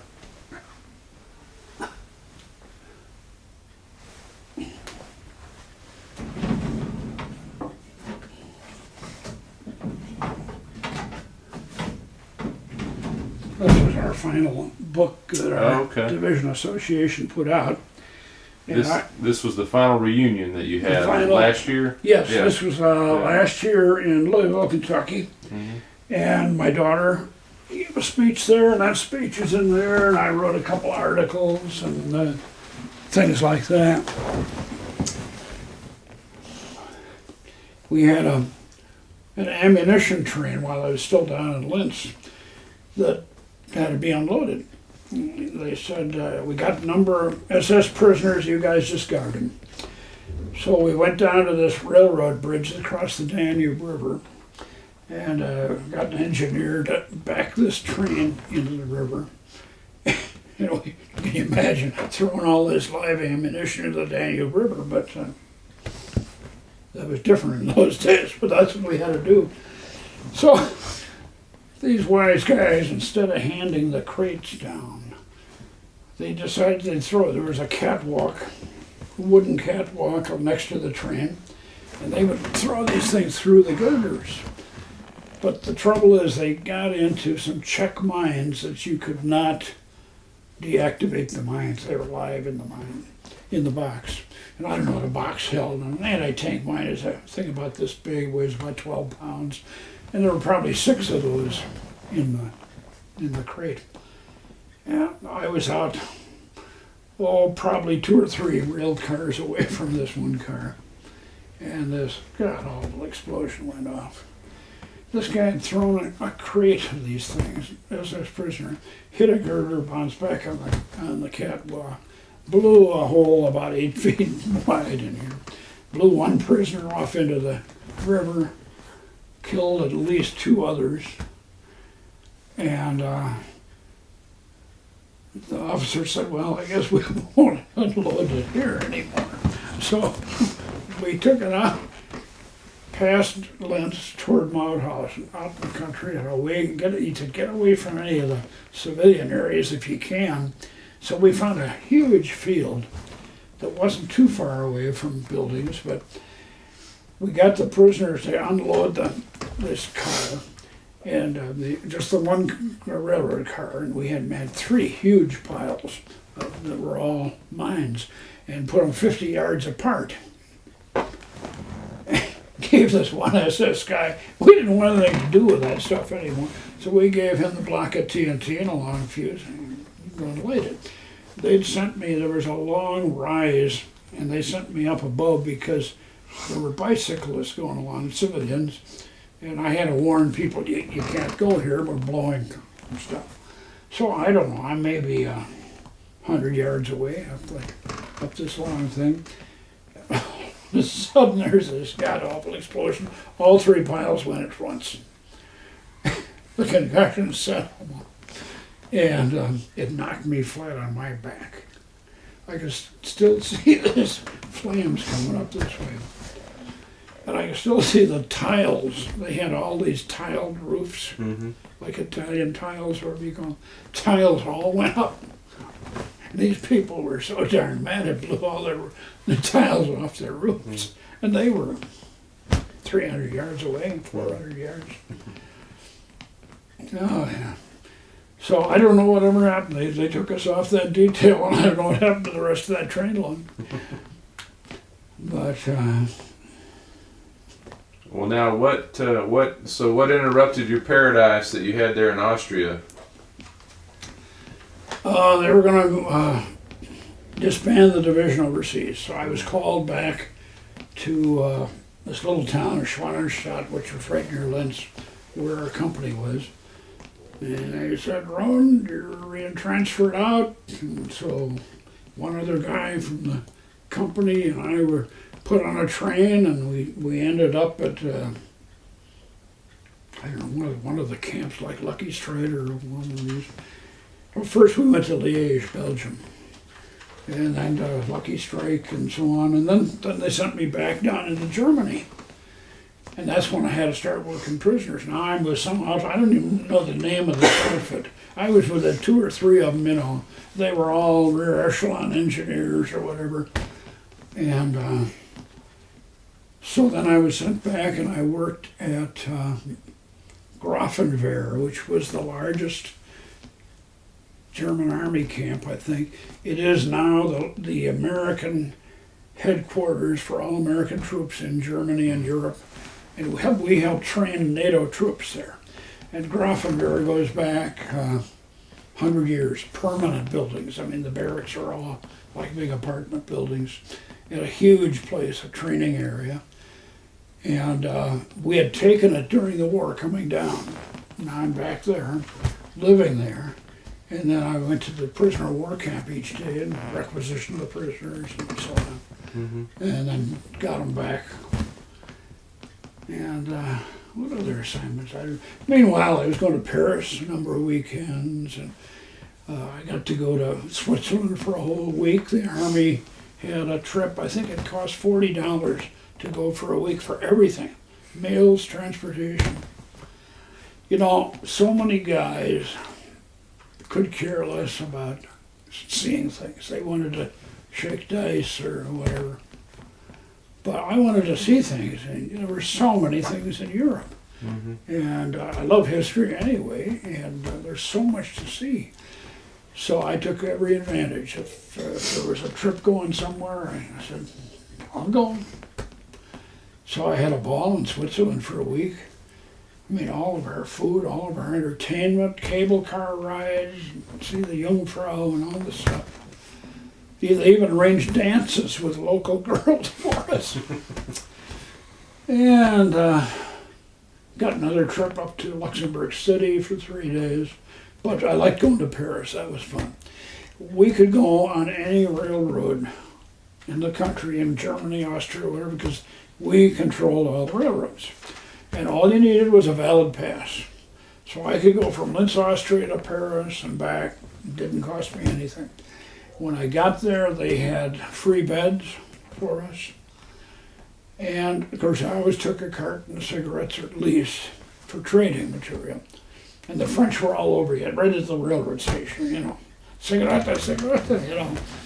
And we'd say, well, you know, how much will we get for it? Because we'd trade it for French money. Mm-hmm. And then we could shop and get stuff. And they had a number of things.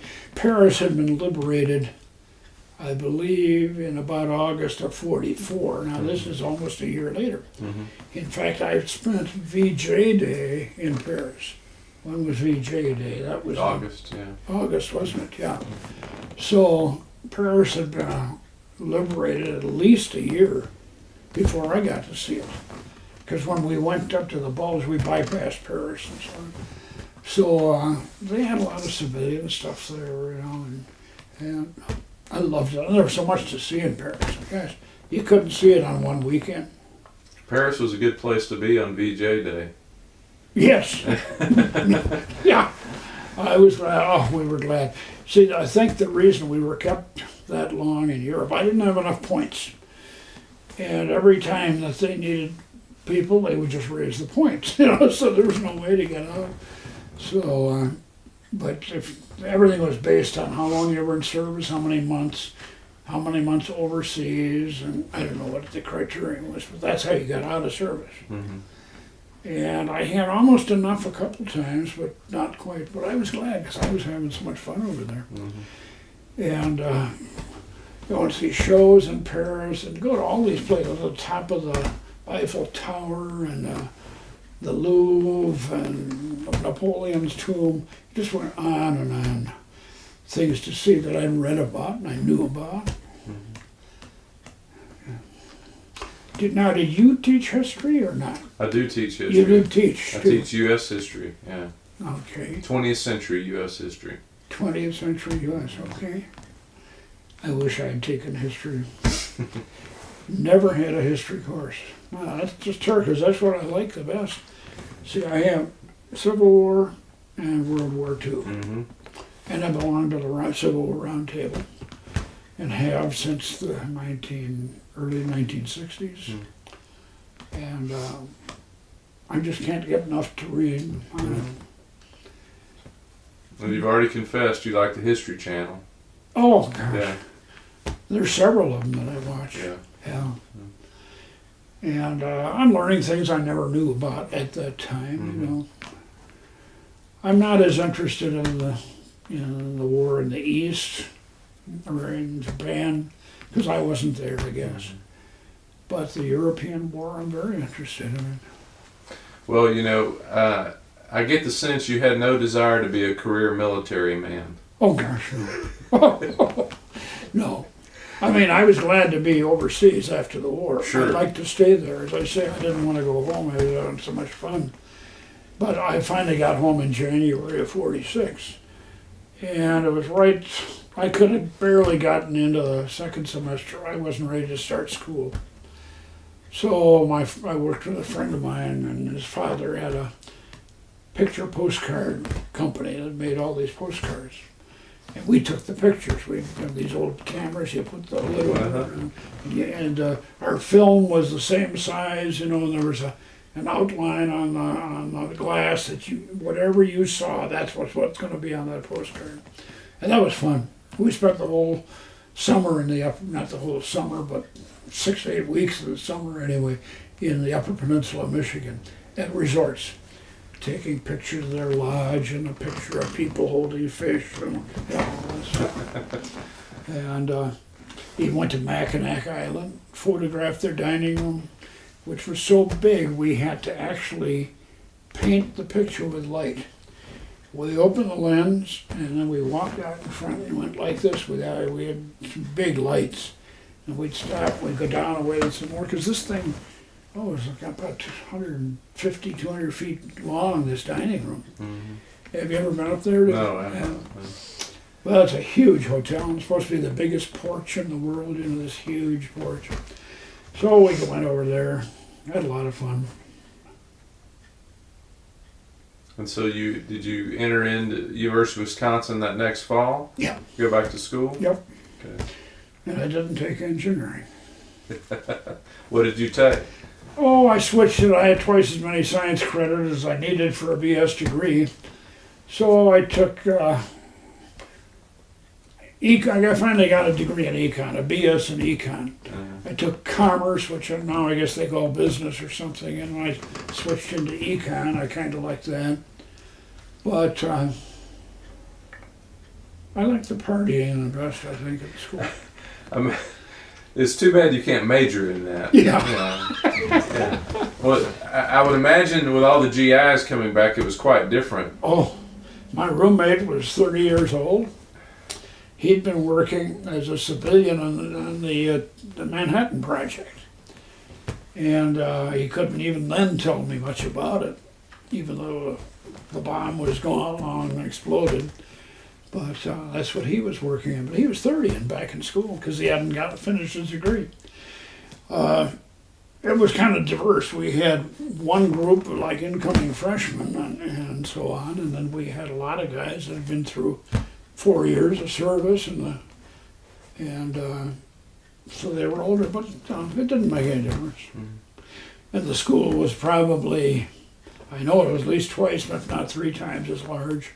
I think when I was there, we were early, it was maybe 12 to 13, 14,000 at the most in 41 I started. But when I went back, they couldn't build buildings fast enough. Most of my classes were in Quonset huts until they could build new buildings. Yeah. Because I think we jumped up to 50,000 or better. I don't even know what it is today. Just like University of Texas, it's huge. But we've got a nice campus there right along. It's all lakes.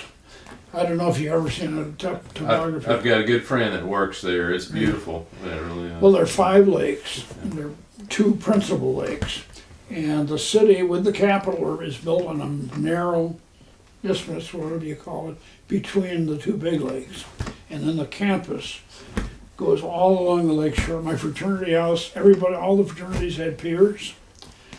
We had ice boats and we had sailboats. And, it was a great place. But eventually, they told you had to leave. Yeah, they made me leave. I didn't want to. You know, I started in 41 and I graduated in 49. So I tell everybody I went to college for 8 years. But I know when you graduated, you stayed there in Wisconsin. So what did you make your career in? I know it probably wasn't a direct path, but...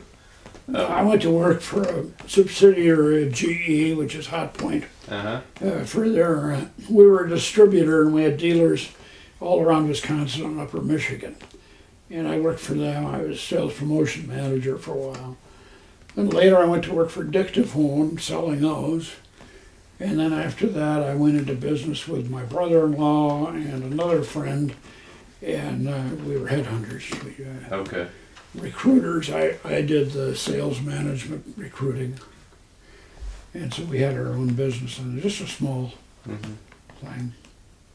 Well, I'd like to ask about, you talked a little bit about reunions, going back for unit reunions. You told me a story about the first one you went back to, but I'd like to have that on recording, what that experience was like for you. Well, the first one was in Chicago, and of course, which is real near, so I could drive right down there, but I just didn't know anybody.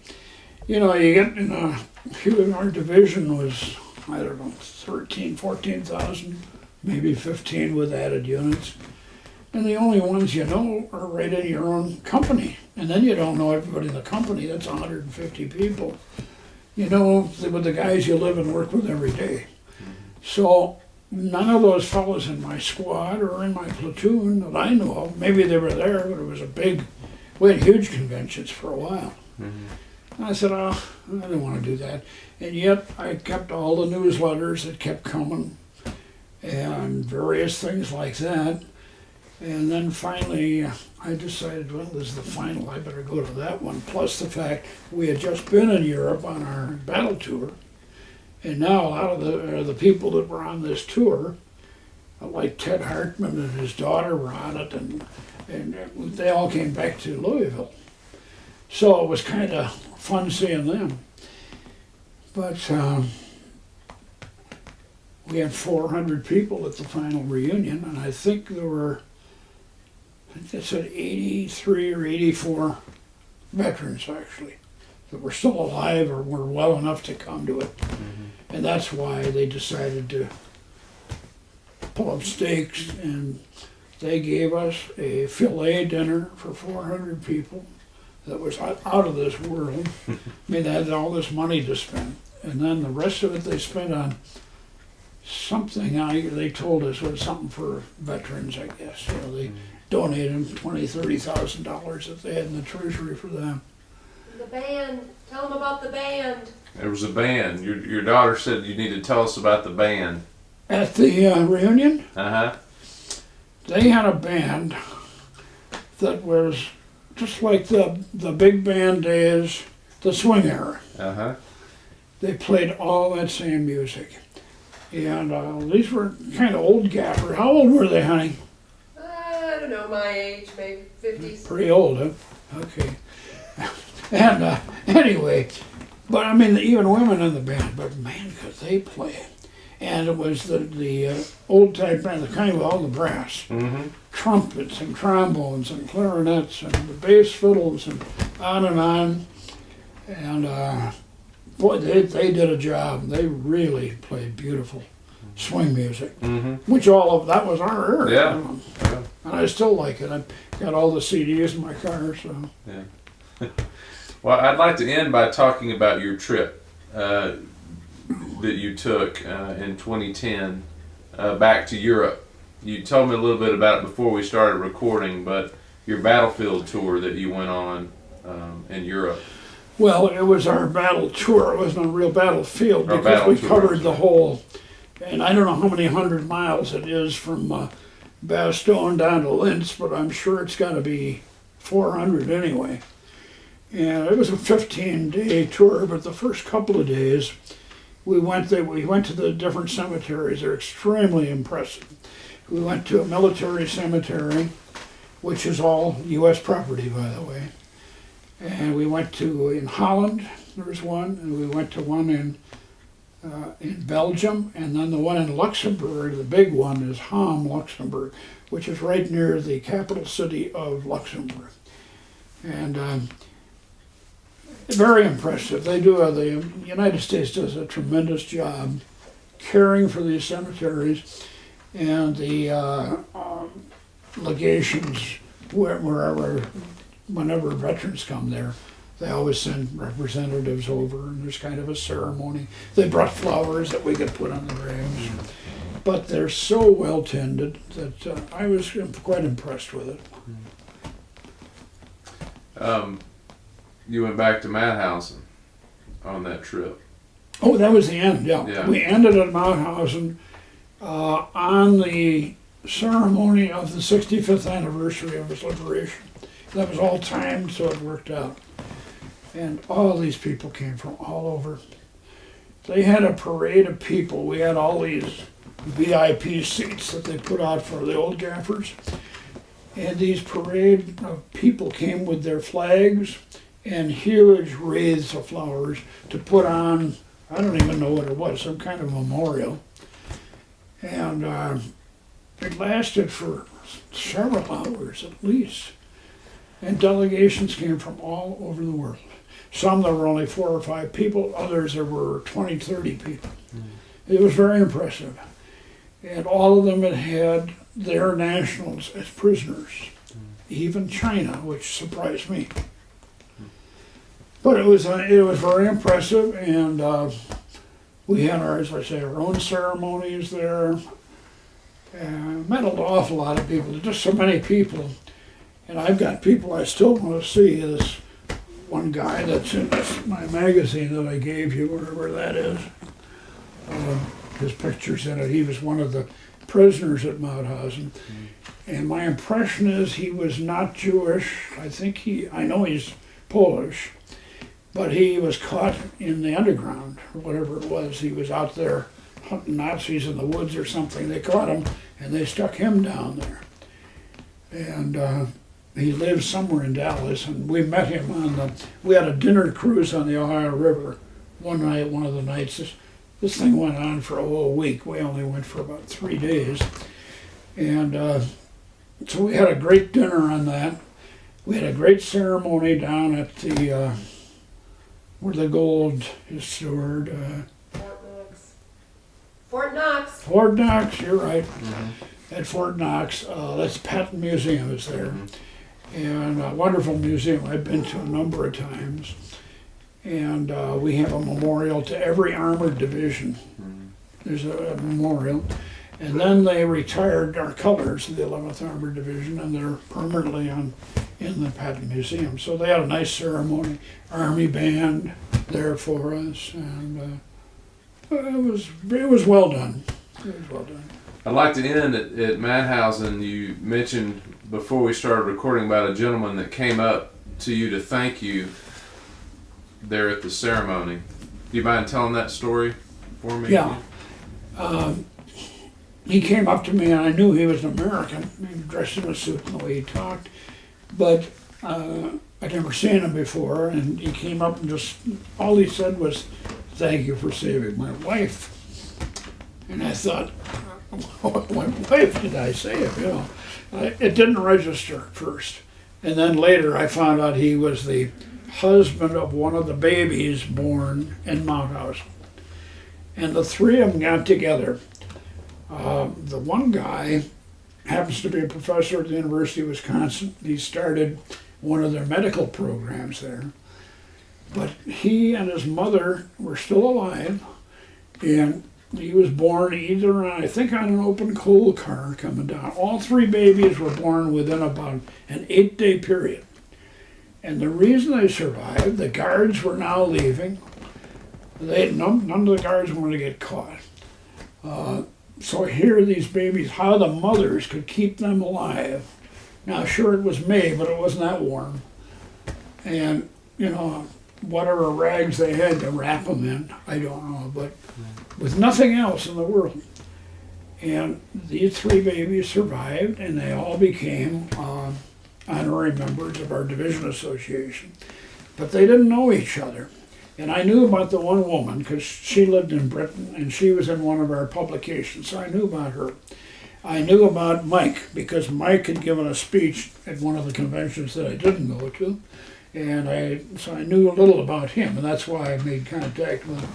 But then there were two others. So the reason they got together, the son of one of these people is a film producer or something in New York City, and he decided that his father should know what his roots were, and now that they were going to be going to this, that he should get together with the others. So he made the arrangements. And they never met each other until, I think, the morning of our banquet or the morning before that, in Linz. They stayed at the same hotel, and we talked with each other for about 3 hours. Wow. And anyway, they were just great people, but I got to know this guy, so I went to see him last year on Madison. I drove out with my sister, and we went to lunch. And he, you know, having nothing, and they went to Israel, didn't like it there. They finally were able to get a visa or whatever they needed to go to the United States. Came to Chicago. The mother started, I believe, a jewelry business. He worked for his mother. He put himself through school, got his medical degree, and I forgot where, at Northwestern or something. Went to a number of different schools, Michigan, Northwestern. Ended up as a professor of what, honey? Emergency medicine. Yeah. Emergency medicine. In Madison. Yeah. So I called him and made arrangements to go and see him because we didn't have enough time to talk to all these people. There were so many people that you met, and there just wasn't enough time. So I was glad to see him again. Now this other guy, this Polish fellow that was in the underground, I've got to call him. I want to take Christian down with me. And I had a brief time to talk to him on the riverboat. Mm-hmm. But that night at the banquet, it was just jammed with people, you know. And there was so much to talk about and everything that it wasn't enough time and so many people to meet. But it was great, and Christian liked it. Well, you've been real generous with your time. I know we've taken a lot of your time this afternoon, but is there something that you should have had a chance to talk about that you didn't get a chance to talk about? I don't know, God, I've been doing so much talking here. Dad, I have a favorite story. And you might have told him, but would you just tell him about the children? I think it was in Linz, and the little girl that you... Oh, no, that was up in Germany, honey. Okay, well, will you tell that story? At the apartment I lived in, Yeah. When I was working prisoners up there, we lived in apartments. And I always liked those little kids. They come around. I always had candy from home or from someplace. And they knew it. And boy, that's all you needed, was chewing gum or candy. You know, kids came. Well, they would come in the mornings. They'd come in, and they just loved to talk. And some of them could speak English. Others could not. And I think I had up to 8 or 10 kids in the apartment some mornings. And they were kids all the way from maybe 2 years old to 8 or 9 years old. And I had one little girl, and she'd always come and sit on my lap. She's a cute little girl. She didn't smile, you know. She couldn't speak English. She couldn't speak much German either, but she was no more than 2. And her hair was so dirty, and that bothered me. So I told the older guy, I said, we're going to wash her hair. So I had some hand soap. I didn't have shampoo, but hand soap. So the kids helped me, and we got her bent over the wash bowl and washed her hair. All she did was smile. But she was so cute.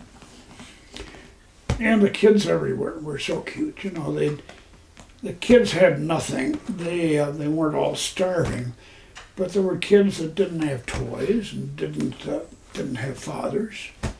An awful lot of them were minus fathers because, you know, the German army was wiped out in Russia. Most of them had a mother somewhere. And they were happy little kids, but they didn't have anything. They didn't have toys to play with. And I just felt sorry for kids like that. Mm-hmm. And they were anxious to talk and try to learn some English words. And so I had them teaching me German, or I would teach them English. Yeah. That was fun. Well, Mr. Rohn, I want to thank you for your time today. I want to thank you for your service. And you sharing your story today with us. So, anything else that you want to add before we I stop? better not. I'll use up all of your tape. We got 6 hours left.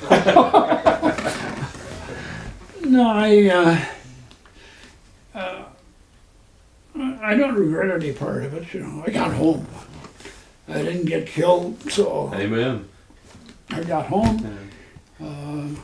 For the most part, I was well over there.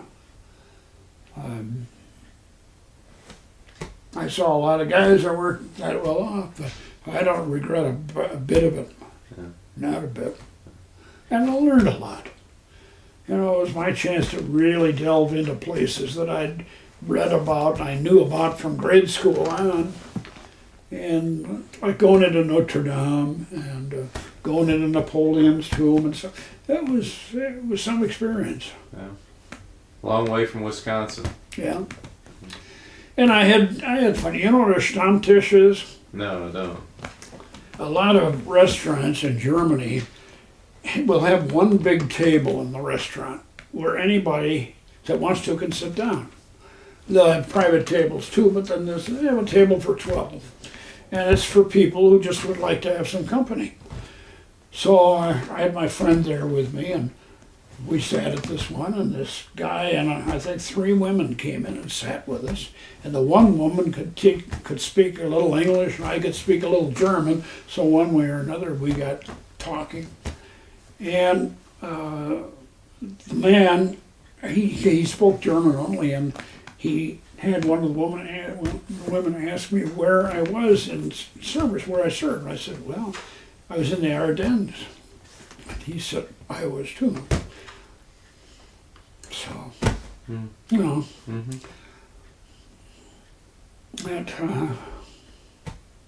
it was fun. I learned a lot over there. Learned a lot. When are we going back, Mal? Soon. So the story will continue Oh, in yeah. volume 2.